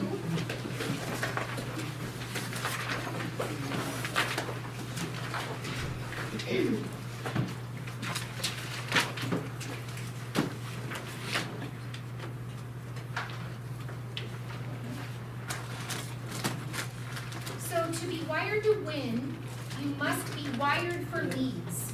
is your definition of lead generation holding you back? Limiting belief. Lead generation equals prospecting. Prospecting equals cold calling. Cold calling equals rejection.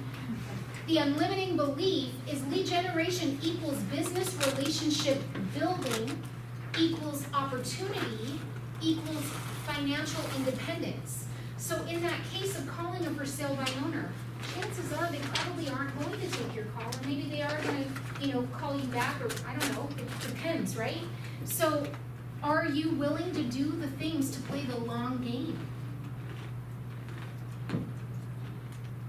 Some are, some aren't.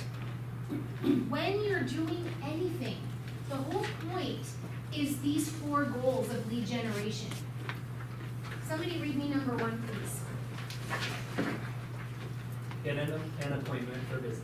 That's your number 1. When you're holding an open house, are you going to hold an open house with the mindset, I want an appointment? The whole point of me being here today is to find my next appointment. Yep. 2, to get a referral.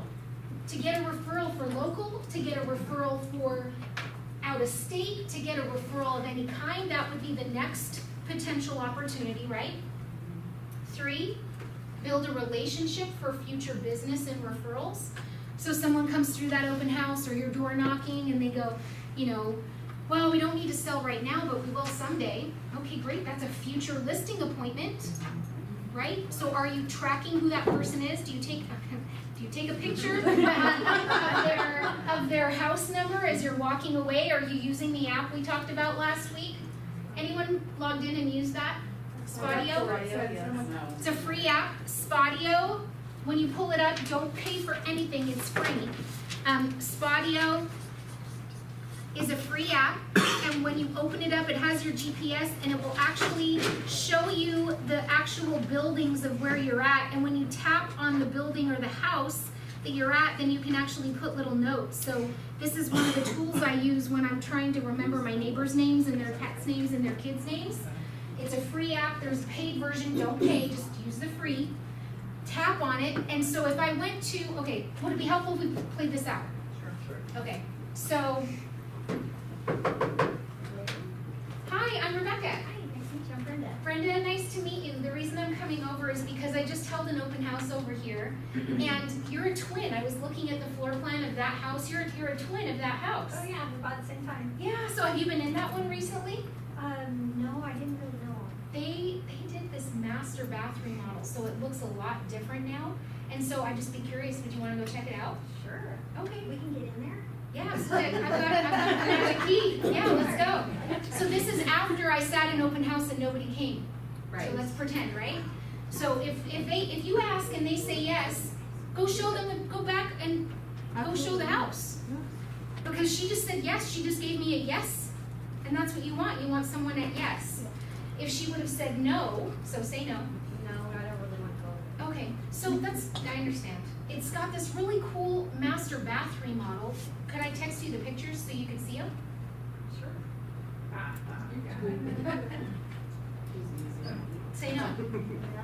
No. No. Okay, no problem at all. So the reason I came to your house specifically is because you're that twin.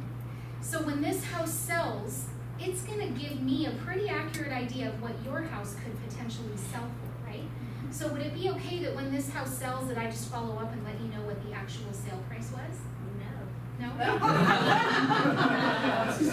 Okay. Yeah, that's totally fine. Not If she make a says friend. no, I'm still coming back, so it's okay. So if she says yes, you go, okay, great.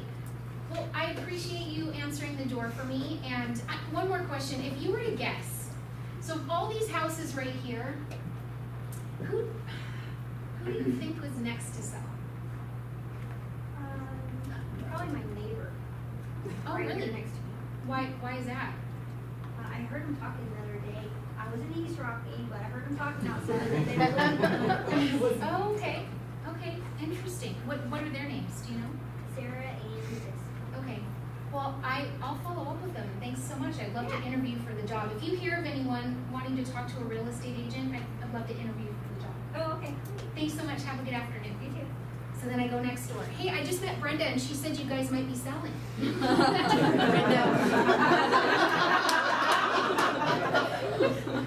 Why is that funny? I'm name dropping because that's what I want to do. I'm building relationship. Now in the Spotio app, I just opened the Spotio app and I put Brenda. She gave me her next door neighbor and she didn't want, right, I'm doing all those notes to be able to follow up later. And then I set up a reminder of that particular listing number into my calendar, on my calendar, so that 3 weeks out, I'm checking that listing. MLS number blank, drop it into my matrix. Oh, it's pending. Okay, watch in 2 weeks. And then, oh, it's sold, and now I can go and door knock her again or send her something in the mail. I'm following up. Does that make sense? Yes. From the open house that I sat where nobody came. Yeah. So, okay, how did I get on that? I don't remember. Spotio, you're building relationships for future business and referrals. And she just gave me a referral. So what happens in my world when someone gives me a referral? You reward them. I reward them. I reward the referrer better than the referral itself. Because she just did what I want. So she just bumped herself up a few notches into that circle of my trusted advocates, right? Because she just gave me a referral right out of the gate. So everyone who gets a referral gets what? A note card or Skittles, right? Like you put a system behind what you do to be able to reward that person. And now I've got 2 potential people, her and her neighbor. Good reason to go back and door knock that neighborhood when that house sells, isn't it? Mm-hmm. Absolutely.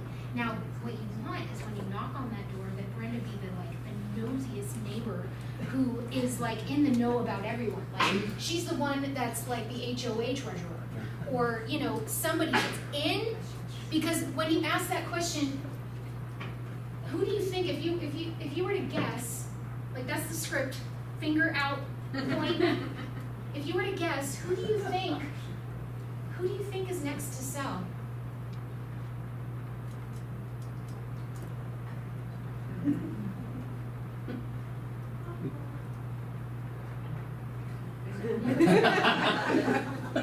Like, be quiet and let them think about it for a minute. And if they go, oh, nobody. Okay, well, who do you think would know? Who would know that? If there is a nosy person, every neighbor will know who that Oh, neighbor who is that? Oh, okay, great. I'm gonna go door knock right now. Hi, Brenda said that you're in the know in this neighborhood. Is that true? You want someone who knows what's going on. Oh, yes, I do. I just saw a plumber truck over at that house, and I just saw that so-and-so's, somebody just passed away, and so I'm sure they're probably, and all of a sudden you walk away and you've got like 4 potential leads right there. So you're always looking for the next appointment, or you're looking for a good referral, or you're looking to build relationship for future business and referrals, and you're always looking to increase your METs. Because I know Brenda right now, she wasn't, or was, at that point, she wasn't willing to give me her phone number when I said, can I text you the pictures? So at this point, let's just pretend she was kind of standoffish. All I have from Brenda is an address. She's going into my METs, that's all I got. My goal now is to go get your phone number at some point. And I'll probably do it by doing what I promised. Wait for this house to sell, and then go back and just say, I'd love to keep in touch with you. What's the best phone number or email for you?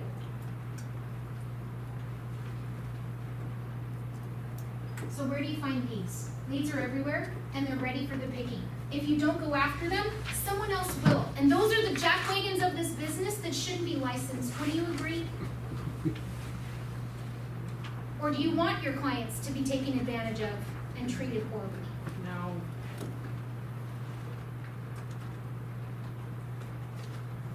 In a large group of adults, approximately 8 to 12% will need a real estate agent this year. So if you go to a party, just think of that. Who are they? Your job is to go find them. Go meet enough people to figure out who they are. Ask, what is the relationship opportunity here? Buyer, seller, future customer, referral source. This one's been really cool for me. So as I've stepped into the role as team leader, one of the things I found is strategic relationships with title reps. And when I went to Christmas parties, there was that one week where I went to like a bunch of different open houses for the different title companies. And when I went, they came to me. The person who threw the party came to me.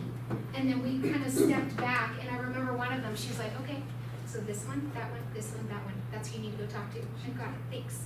And then I worked through it. And she told me exactly who I was supposed to go and talk to. So when you get invited to a party, do the same thing. Ask the host, who at this party do you think I should know? I'm in real estate, you know I'm in real estate. Who should I know here? Oh, just asking that simple question can actually give you the same thing. Strategic people within the group that you can go and now mingle and mix with, network. Dick Dillingham, he was the one I got the letter of recommendation for teaching Keller. He's the dean of Keller Williams University. His mindset is, who will I find today? There's actually a, let me see. Go to page 54. Somebody read the Dick Dillingham story for me. Mike, you should read this for me. Dick Dillingham, Dean of Keller Williams University faculty, always follows the mindset of who will I find today. He recalls a time when he boarded a flight, sat down, glanced at the man sitting next to him and thought, he's going to be entry number 801 in my database. You see, Dick had a database of people he knew and who knew him. At the time, he had 800 names and he was actively working on growing it. The man on the plane indeed became entry number 801. And Dick uses Mindset 801 as a reminder to himself to keep meeting people. I had Mike read that with purpose. Because what has your experience been with me as we travel? I don't get to talk to her. Not until you're lying in bed, and that's it, right? Yeah, I believe in divine appointments. I go to places, I go about my day with the intention and, you know, that I'm going to meet people. I'm going to have divine appointments with you here in this office. There are times when I've been at my desk and all of a sudden I'm like, get up and go walk. I'm like, okay. And then I just walk the halls. And then all of a sudden there's someone that pops out and they've got something they need help with. Or there was, you know, one, like just a couple, yeah. And I was like, okay, I want to be more aware of those opportunities in my world. And so do you time block with purpose when you're going to these parties and different events to who is my next, who's my, what, and my number, 801. Who's my 801? Page 55. Training, implementation, and accountability. This is a modular program built on wisdom from the ages and enhanced with practical how-to information. Implementation, beginning with tomorrow morning and continuing through your professional career. You're expected to lead generate for 3 hours every workday morning. You won't necessarily be on the phone for 3 hours. You'll be focusing on the activities that drive the business of the professional real estate agent. Thinking about the training will not grow your business. Implementing it on a daily basis will. The Millionaire Real Estate Agent. Why do we all have access to the same book? We can all read. Why are there some who are millionaires and some who aren't? Some are implementing it and some It's aren't. implementation. Implementation, the speed in which you implement is going to directly impact your success. So like I've told my team already, I'm flying tomorrow morning, 8:30 flight. Get ready. I told Sarah, get ready. Get ready, because what happens is I'm in these rooms and then I'm going to start Facebooking, I'm going to start texting, I'm going to say, remind me about this, here's the trigger for that, I'm taking pictures, I'm like, let's do this, let's do that. I'm not even waiting until I get home. I'm taking pictures and going, let's do this right now. We can implement today. Let's do this moving forward. Put the checklist item here, let's do it this way. Implementation is key. And the third is how Bonnie said, I'll know that Bonnie held the open houses that she promised to because she's willing to be accountable. When I say in classes, now this is your homework, I want you to do this. My hope and expectation is that you actually go do those things and then email me and tell me the win. That's the best compliment a leader can ever get, is that I said something, it somehow impacted you to change what you were doing for the better, and your life is now improved in some shape or form, right? That's my love language. Accountability is the most crucial element of goal achievement. I'm on the bottom of page 55. An accountability relationship will drive your implementation of the training. It is only through regular accountability that you will truly internalize the skills and habits necessary for a prosperous career.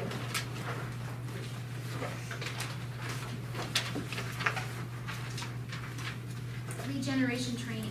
And so here's just a brief, so much of what we do is based on Zig Ziglar, and that's where you read the MREA, and it's like, Gary has literally gone to all of these places and then put all of the best pieces and nuggets into this one book for us to read, which is such a gift.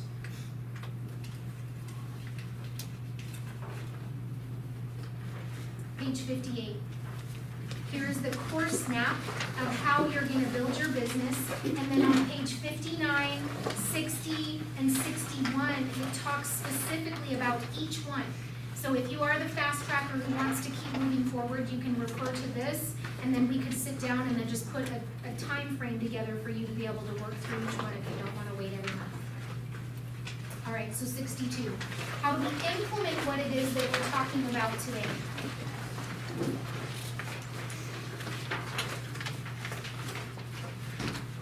Be positive, learn your scripts, direct prospect and market for business with a focus on listings. Why do we focus on listings? Leverage. Because they give us time back. You can serve 10 listings, serving 10 buyers. No thank you. You'd be going every which direction and you don't know how far and how much gas money and everything, right? 10 listings is far better than the buyers. Buyers are naturally going to come to you. And for every one listing that you have, you should expect at least 2 closings to come from that listing if you're truly going about things in the best way possible. You're going to build a database. You're going to ask for referrals. And that's, you hear me, I don't know why, for whatever reason, your muscle memory happens, and so I don't know why I do that, but I'm like, I want to interview for the job. I always wait, I'm not sure why. That's just something that's become what I do. You're going to become you, and there'll just be things that you just go, oh, I say that quite often. It's your script. Well, everyone has at least, 5 to 7 real estate agents that they know, right? I'd love to be number 8. If you hear of anyone that wants to interview an agent, will you think of me? Make it yours. You have to start with something and then make it yours over time that feels natural. Use direct response marketing methods and messages. Operate an information-rich website that you point people to. Each one of you has a blog. Keller Williams posted 3 or 4 on your behalf, and they're hoping that you go in and keep building them. Every single one of you has a blog. Every single one of you has a YouTube channel if you just haven't activated it yet. Within your Google Suite, it already exists, specifically for business. Each one of you has Cloud CMA, right? You're capturing people's information to be able to follow up with them and put them on specific drip campaigns. Add leverage through people when you maximize your solo potential and manage your budget, paperwork processes like a business. Tell me, some of the most successful businesses, tell me, how common is it for a successful business to have a consulting company come and audit their business? How common? Very. Very. Is anyone looking at your financials?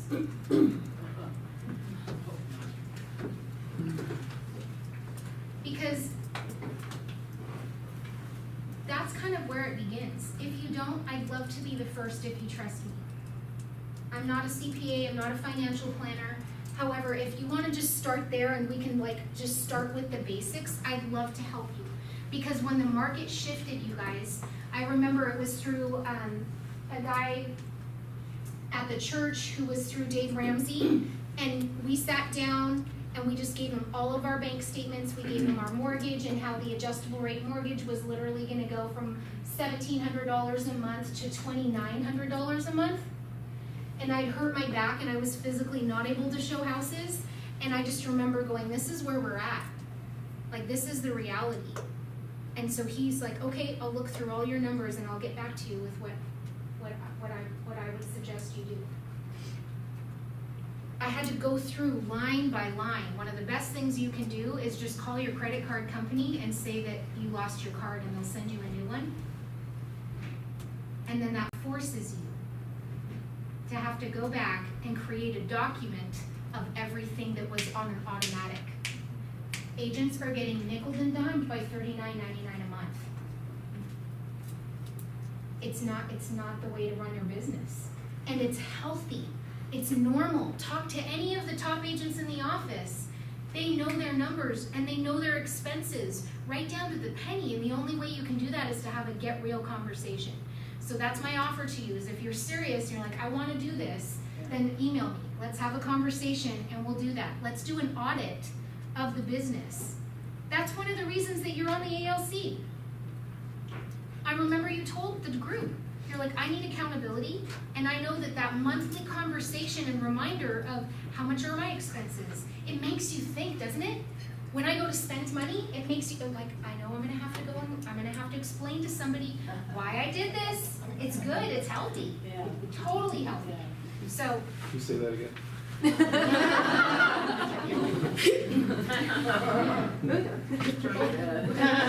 High level of accountability. It's not fun all the time, and yet it's necessary because I don't want to lose you.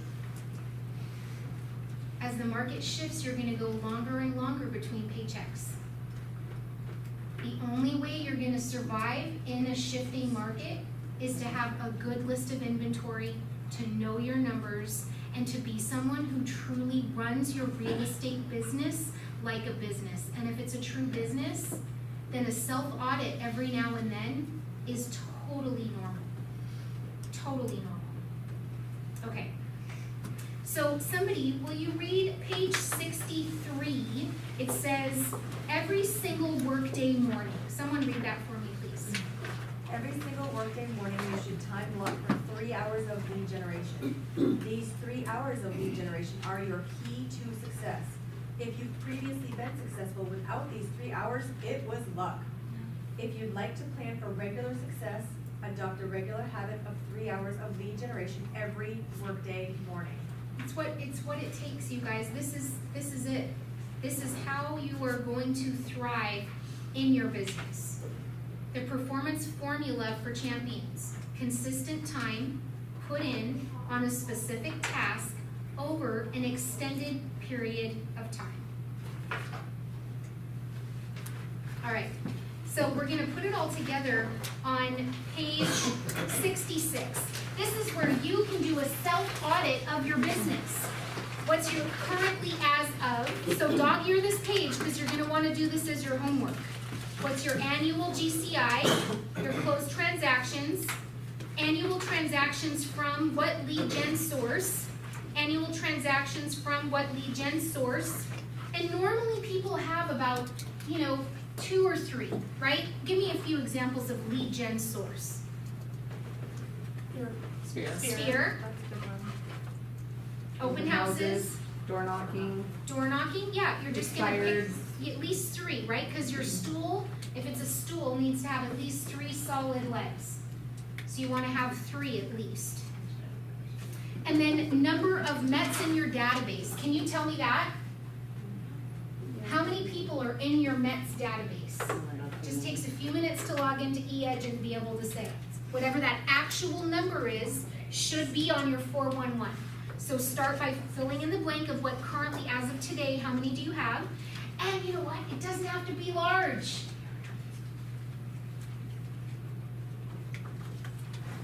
So when I was closing 20 to 30, I had 182. I'll never forget. I was sitting in this one agent was like, I have 1,000 men.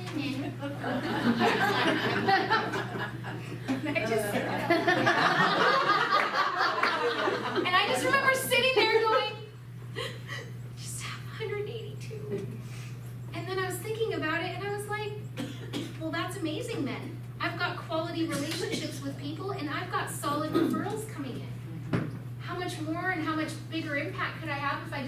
purposeful in growing it, right?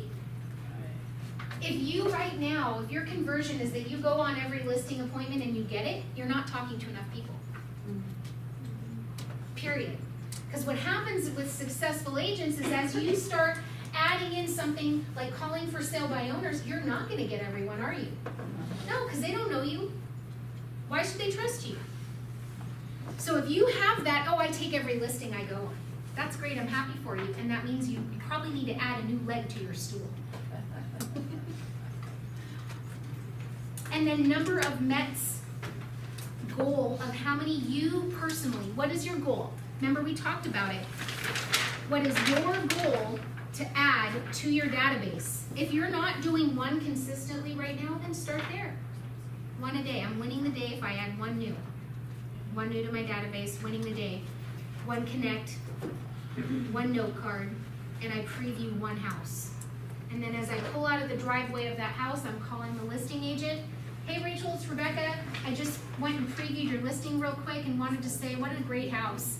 I'm wondering if it would be okay, if I send you an email, would you be okay if I posted it on my Facebook page and I got some buyers for you? Yes. Yeah, great. Okay, I'll send you an email as soon as I'm back to my computer.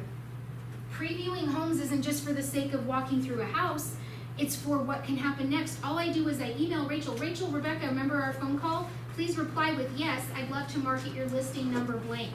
And now I have her permission and I can post it to my Facebook page. It's not my listing.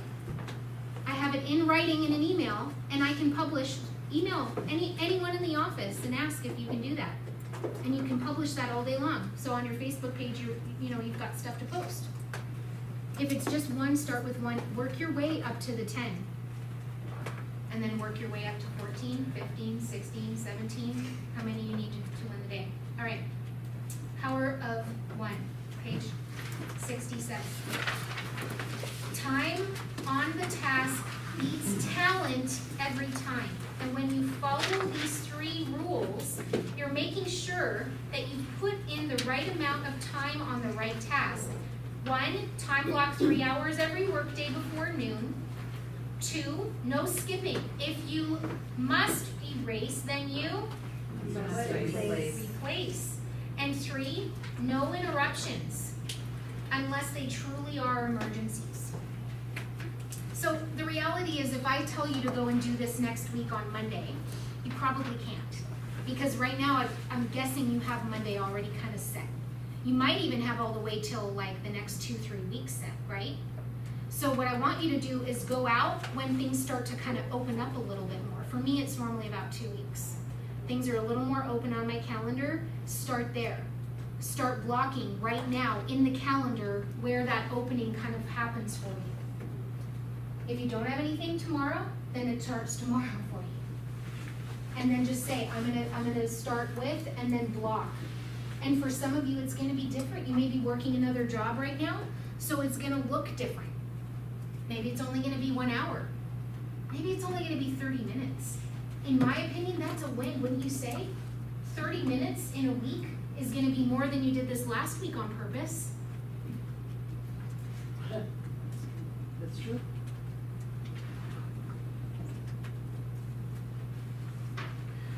That's your do not disturb time. That's your lock yourself in the bedroom time. That's your lock yourself in the car.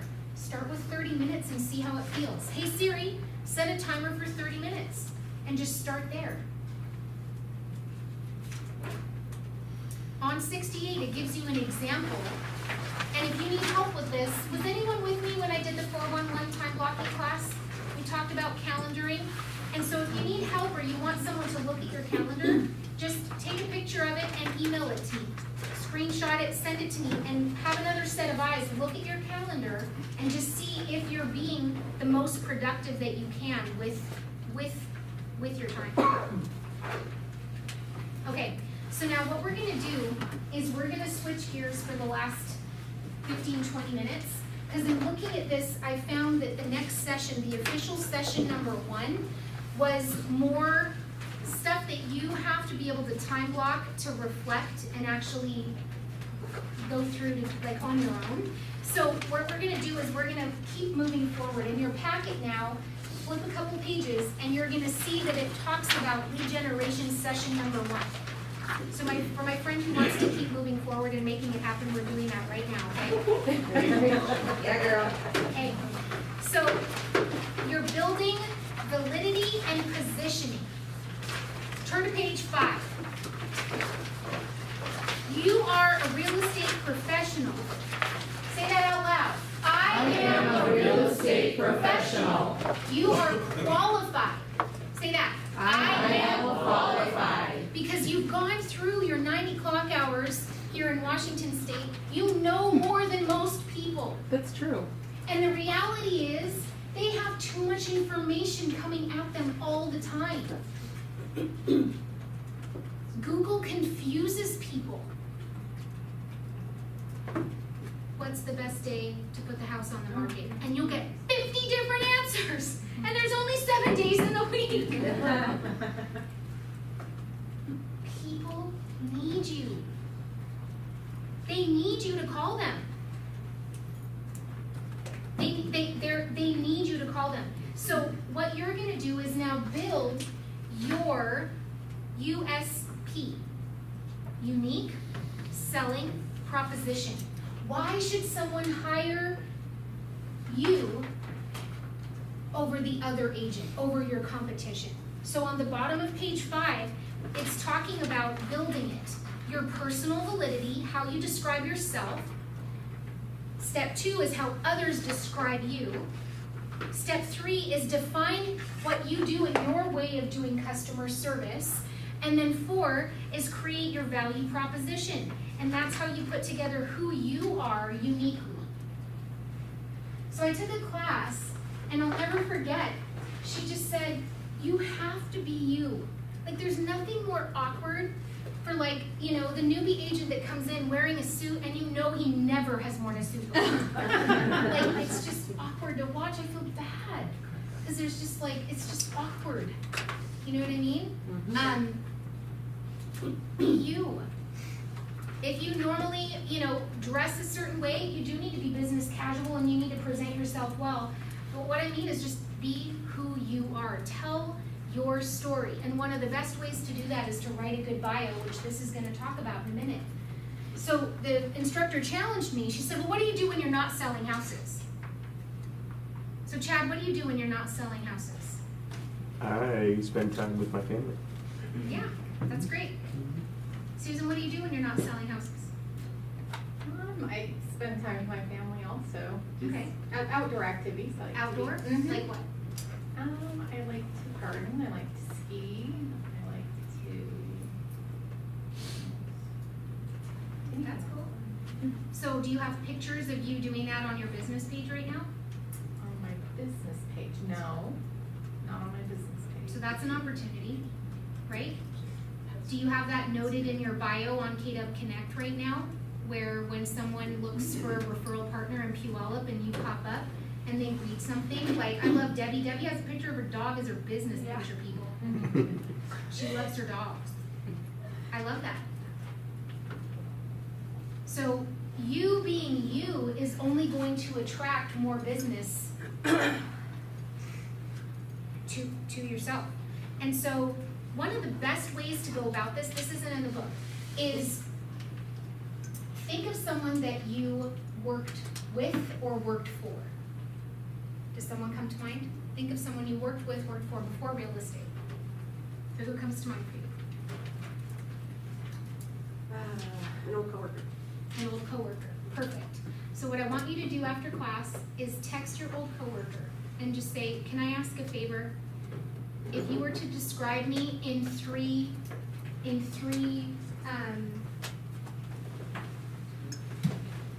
words, what 3 words would you use to describe me as a coworker when we work together at blank?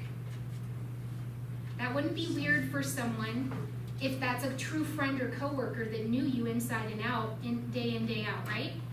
And then you're gonna get 3 words from that. Do that at least 2 or 3 times to different people. And they're gonna describe you, and the words are gonna be different. And so that's gonna be the personal validity where someone else is describing who you are, okay?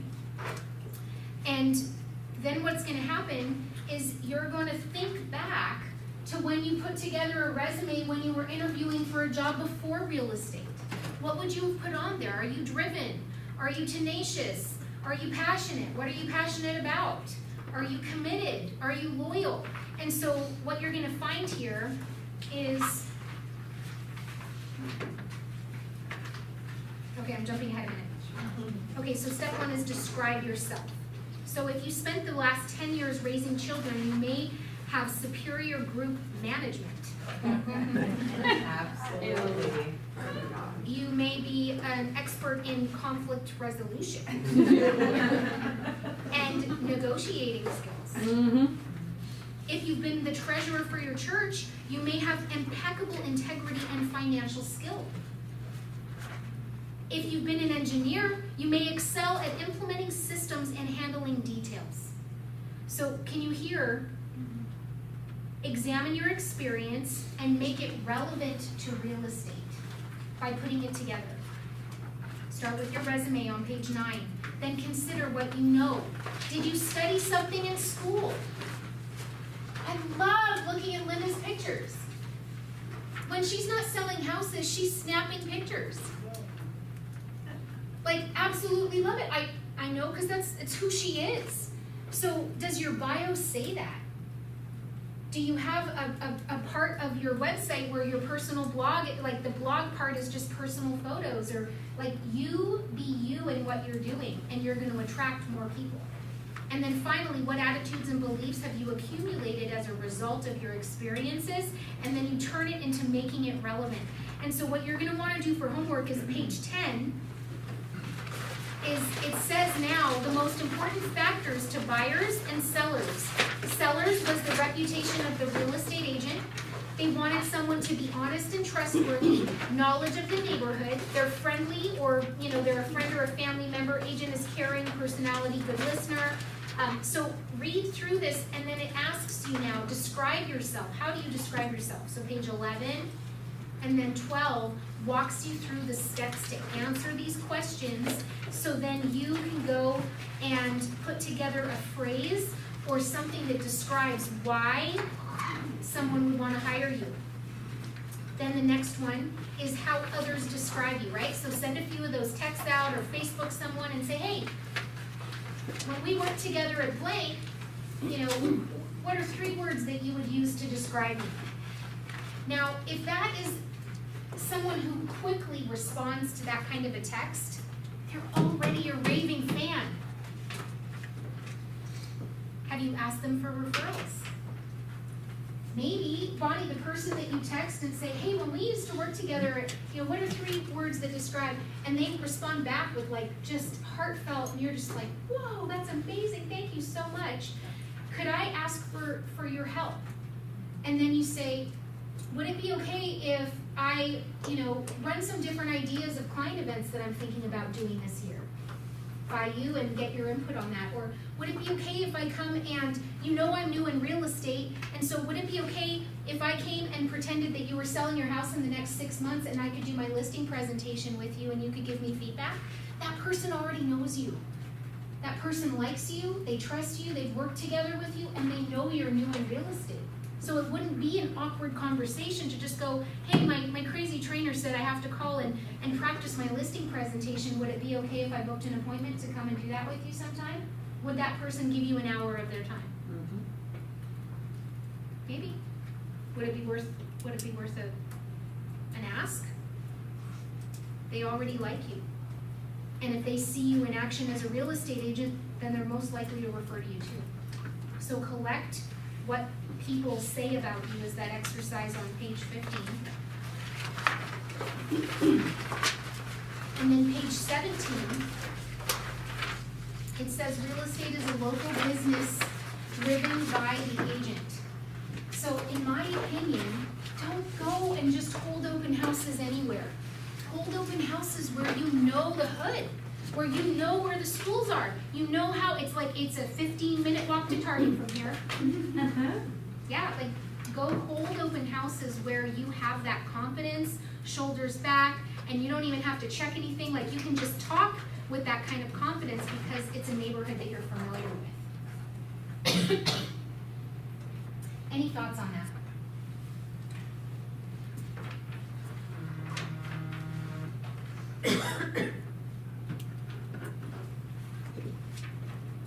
Step number 3, define your customer service, and then create your VP by transforming service offerings into benefits. And then step 5 is creating your USP by combining your validity, your services, and your VP. Your VP is your value proposition.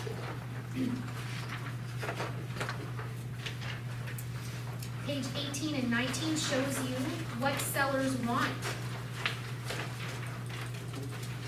what buyers want. Look at page 20 with me. The services you offer to buyers and sellers most likely include, so just pick a few of these. Advising on repairs and improvements and providing staging strategies. Well, in order to do that, you need to have a carpet cleaner. What's up, Jeff? So can you see how what we started with here is this is it. And sometimes it's frustrating, it's awkward, it's exhausting. It took me how many calls to just get one solid person? 5? Yeah, that's not That was crazy. I think they were all out to lunch.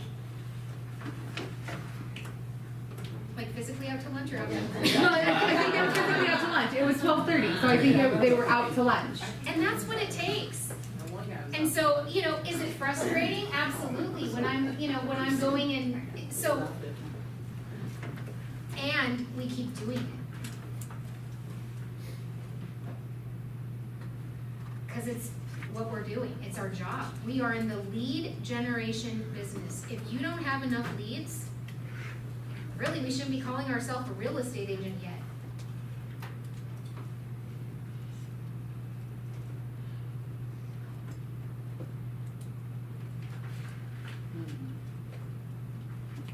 So these are tools that are going to give you the confidence to position yourself powerfully to have conversations with people. And coming from contribution and finding the people. Don't, like I said, don't call the 1-800 numbers. Call the florist. Call the florist that you buy flowers from, that you intend to buy flowers for, and then you go and you say, hey, you know what? I just took this class, and my goal is to serve 36 families in 2019. And for every house that I sell, I'm going to deliver flowers to them. And I'm just wondering if 36 opportunities for flowers would be of benefit to your business. What would a florist say to that? Absolutely. Okay, so I'm committing to you, that's my goal, and I'm held accountable at a high level to serve 36 families. I'm just curious, if I know I'm going to be bringing you that kind of business this year, if someone calls in and says, oh, Nancy told me to call.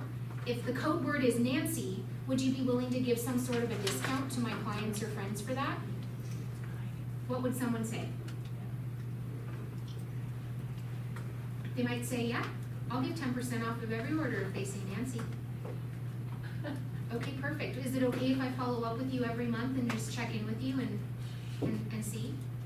Okay, great. And you know what? May's coming up. So May's coming up. If I ran a giveaway and I said for the first, 5 people to share my Facebook page and, tag me in something or something, they're gonna go into a drawing. And then I'm gonna tag your Facebook business page. And so I'm gonna commit to at least one, would you be willing to donate that one bouquet for Mother's Day? I don't know, that's. And then is that something that you could then go and use as a follow-up touch to everybody in your database? Hey everybody, Mother's Day's coming up, and for the first 5 people to do this, this, and this, you get a free bouquet. Or the first 50 people to do it, you get put in a drawing and the winner gets a bouquet. Or however you want to put it together, but can you see my point? Now you have this reason to call people. Now you have a reason to mail something out to them to say, hey, free flowers for Mother's Day. Here's how you can win. And now you have this great reason to follow up. When I had gone into my hairdresser and we did this whole red bag thing, she gave me a stack of like 100 postcards that I could hand out to all my clients for free haircuts. Really? Yes. Wow. She said I could put them into the move-in packets or, you know, whatever. How cool New is people that? in the area, yeah, so. It's just asking. It's just you showing up with excitement and passion. People feel it. And then all of a sudden they're willing to help you out. That's awesome. How cool is that? All right, turn to page 24. These are examples, so if you don't want to do all the work that I just talked about, now you can just take it right off the page. And on 25, it talks about the words. So go through these words and pick these words and then put it together as to why someone should hire you over someone else. Okay? So let's pause right here, and then what I want you guys to do is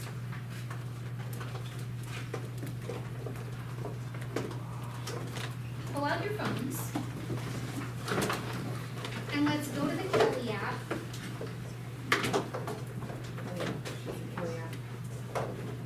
And then in Kelly, I want you just to type in EVAL. EVAL, and then hit enter.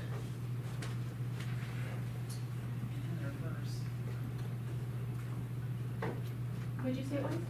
Eval. EVAL. And then when you type that in, what should pop up is the KWU eval. It's gonna click on that, and it's gonna take you to the Survey Monkey. And so the first option you're gonna have on the screen is name of the course. And so the name of the course is Lead Generation 36123. So you're gonna scroll down to the L for Lead Generation 36123 and tap that and hit done and select. And then the event type that we're in right now is the first option, which is Market Center. And your name's still not in this list. So this is where I need your help. So the instructor name doesn't exist on this list, so you have to just scroll all the way to the very bottom where it says instructor not in drop-down option, the very last option. Hit done, and then a next box pops up and asks for my name. So Rebecca, REBECCA, and then Del Pozo. There's a space between Del Pozo, right? Yes, and it matters for them to count my evaluations. Yeah, that's what I just want to make sure.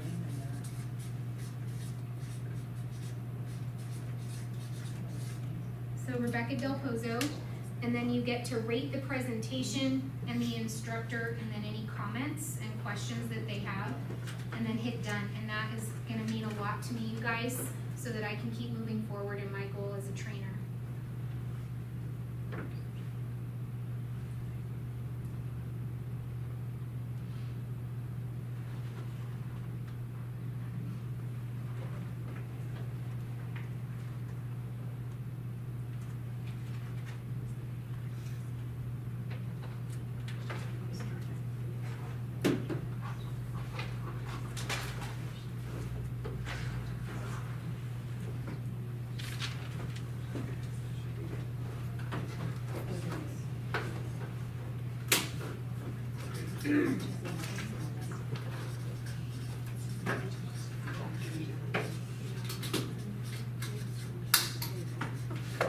And then once you're done leaving that and hit submit, then I want you to go and ask Kelly the next question. What are my CGI goals? What are my CGI goals? Go down to the very bottom.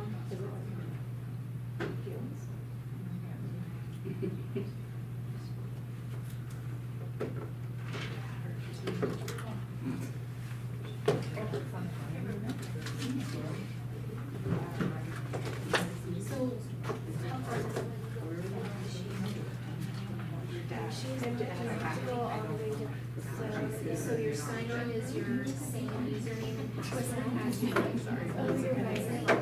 So mine is and then whatever the password is that you use for Okay, what were we supposed to say? what are my CGI will be the same password on your same page. It will match. Yeah. What Kelly has matches. All right, so then you've asked, what are my What are CGI my goals? CGI goals? Perfect, and so then it's gonna bring up on here, if you're going into CGI and tracking your listing appointments, then it's gonna show you and track you your progress. And it's showing 0 out of, so ask, what are my CGI goals? Yours says that? You say Oh. nope.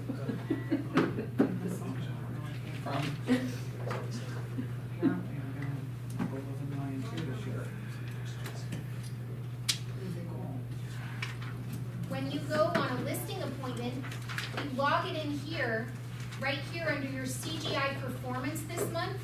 And when I go on a listing appointment, you just hit the little plus button, 1.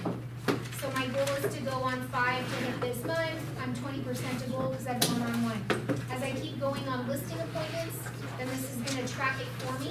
And whatever you do here is going to track in your Kelly app. It's gonna track your appointments and actually be able to show you right then and there what your goals are and how you're doing towards your goal. Any questions on that?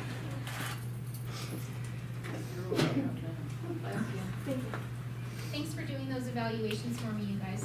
Absolutely. Okay, so let's talk about now how we take action, because at this point, it's a total waste for you to be here if we're not actually gonna do something different than what we did up until today. So just one thing, if there was one thing that you were gonna put on the very front of your page right now, what's the one thing you're gonna do different to move your business forward towards serving 36 families this year? Bonnie? Sidewalk and lead gen. Okay, and what does that look like? That looks like getting commitment from my family and from outside distractions to honor that 3 hours that I give myself for lead gen. Okay, and are you doing lead gen right now consistently at all? Sporadically, because Sporadically? school's out, kids have the day off, Mm-hmm. things happen. Okay. All right, perfect. So when will I know, or how will I know that you've done that? I will snapshot my Google Calendar and I'll send it to you. Awesome, cool. That sounds good. What's one thing you're gonna do different after being here with me today? I have one. I'm going to do the, how about me too, or if I can interview for it. I'd love to interview for the job. Because I know, the state sell business, a lot of them already have filters, and I think I'm gonna start doing what can I interview for that too? Absolutely. Ask. And then they say, well, what do you mean? Interview. What do you mean by interview? Well, you know what? You may have sat down with someone and they gave a listing presentation, and I'd love the opportunity to do the same so that you have something to compare to. And chances are, they probably didn't do a very good job. And if you show up with your presentation packet and you've got your law of agency, right, and you use that script, oh, now I know you've already interviewed with other agents, and so I'm sure you already have a copy of this, right? Then you've got it. Oh, we don't? That concerns me. Because by law, I'm required to give you a copy of this. And so when you've talked with other agents and they haven't given you this pamphlet or emailed it to you, then that's a step they're skipping. That's awkward. Yeah. I'm gonna work on my 3D referral. 3D referral, love that. So with your vendors, you said, yes, I have someone in every county, and then I said, well, then go deep and get 3 in each. Yeah, absolutely. You guys. I hope they're not out to lunch. I hope they're not out to lunch. You guys, when people post these things in our Facebook groups, that should be your last resort. Go to your Facebook page first, because your friends know people. And if you get a referral from someone there, that's gonna be more powerful for you to then do all the follow-up than cheating and going to our private Facebook group, in my opinion. Yeah, I said it. So just be mindful when I see you post that next time. We've all had this conversation. So I'll go to your private, your personal page, and I'll see that you have already posted, hey everyone, I'm wondering who's had a great experience with a plumber this last month. Give your sphere of influence the opportunity to help you. By you going and asking all of us, that's the last resort.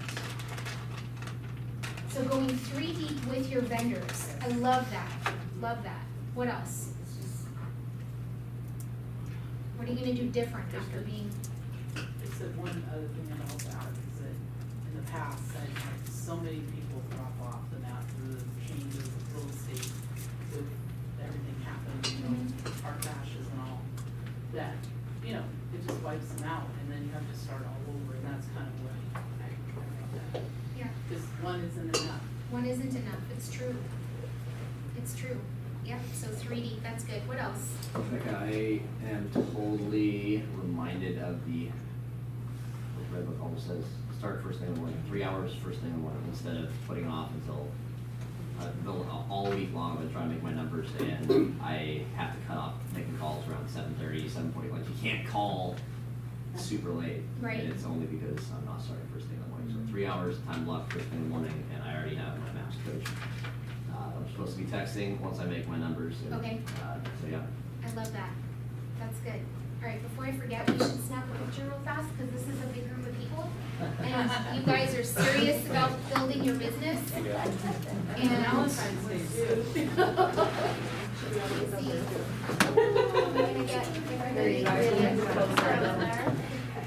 We're all friendly. Alright, I'll do it this way. And this way. Okay. So close and personal. Alright, so we've got like a couple minutes just for like 1 or 2 more questions about anything. So, open book time. Any questions about anything? Yeah. I am exceptionally frustrated this week because of the snow and it making my children have no school, and it also my late starts all week when they did go to school. I just felt a complete failure this week with Legion, so I'm just trying to get out of that funk. What happens when things outside of your control happen like that? Like They're done. Step over it, okay. walk Yeah. up, today's a new day. It's done. Right? It's done, it's toast. And they have to roll off. Right? Yeah. And Monday off. the best thing that you can do is be present. Be present, and the way you're gonna do that is by putting together a really good, I'm gonna win the week next week. Because Monday's a holiday too. So the reality, and remember when I said was if you can't make this happen in the next week or so, like if you ask me right now, I'm gonna look at my calendar, there's no way I can pull that off. I could probably start in the next, week and a half, 2 weeks, go find 30 minutes somewhere. Okay. 30 minutes somewhere next week. Rebecca, I could kind of, on my calls, take advantage of the snow. Meaning, because my son had to work from home and he's older, so Lord knows. There's all kinds of things going on in the house. But I actually called people just talking about the snow. Because this was such a big Snowmageddon or whatever they're calling it, and just checked in with them and see how things were going. Do you have a snow shovel? Do you need some help? Just what's going on? Yeah. And I also made a couple snowman soups and dropped it off to a couple of the people that had kids at home, and just said, hey, here's some hot chocolate for your kids. Yeah, absolutely. So And I actually got one listing, but I'm going on Monday. Awesome, good job. Yeah, and sometimes we win and sometimes we lose. And the reality is you just failed forward and learned, okay, here's some things that I can do different next time when this happens. I had to think outside the 7 box. years. Yes, it doesn't happen often. On Monday for honest, but it's just like my whole. Yeah, today, sometimes you just have a bad day and it's okay. Tomorrow's a new day or Tuesday, whatever day it is. So, that's good. What else? One more question. About anything. Anything we've talked about. So you just put a construction on what we asked you. When's the next class? Ooh, When's yeah. the next class? So the question is, when's the next class? So the goal is that we're gonna have this on the calendar monthly. And so, and purposely between this time, so that it doesn't conflict with the broker trainings in the mornings, It doesn't conflict with your lead gen time if you're doing it in the morning time. And if you're wanting to take it up a notch, like I said, just log in and start moving through you've got packet number 1 of 12, and you can print those off or follow along from home. And if enough of you email me and say, no, we need more of this, then we'll talk about moving it up a notch.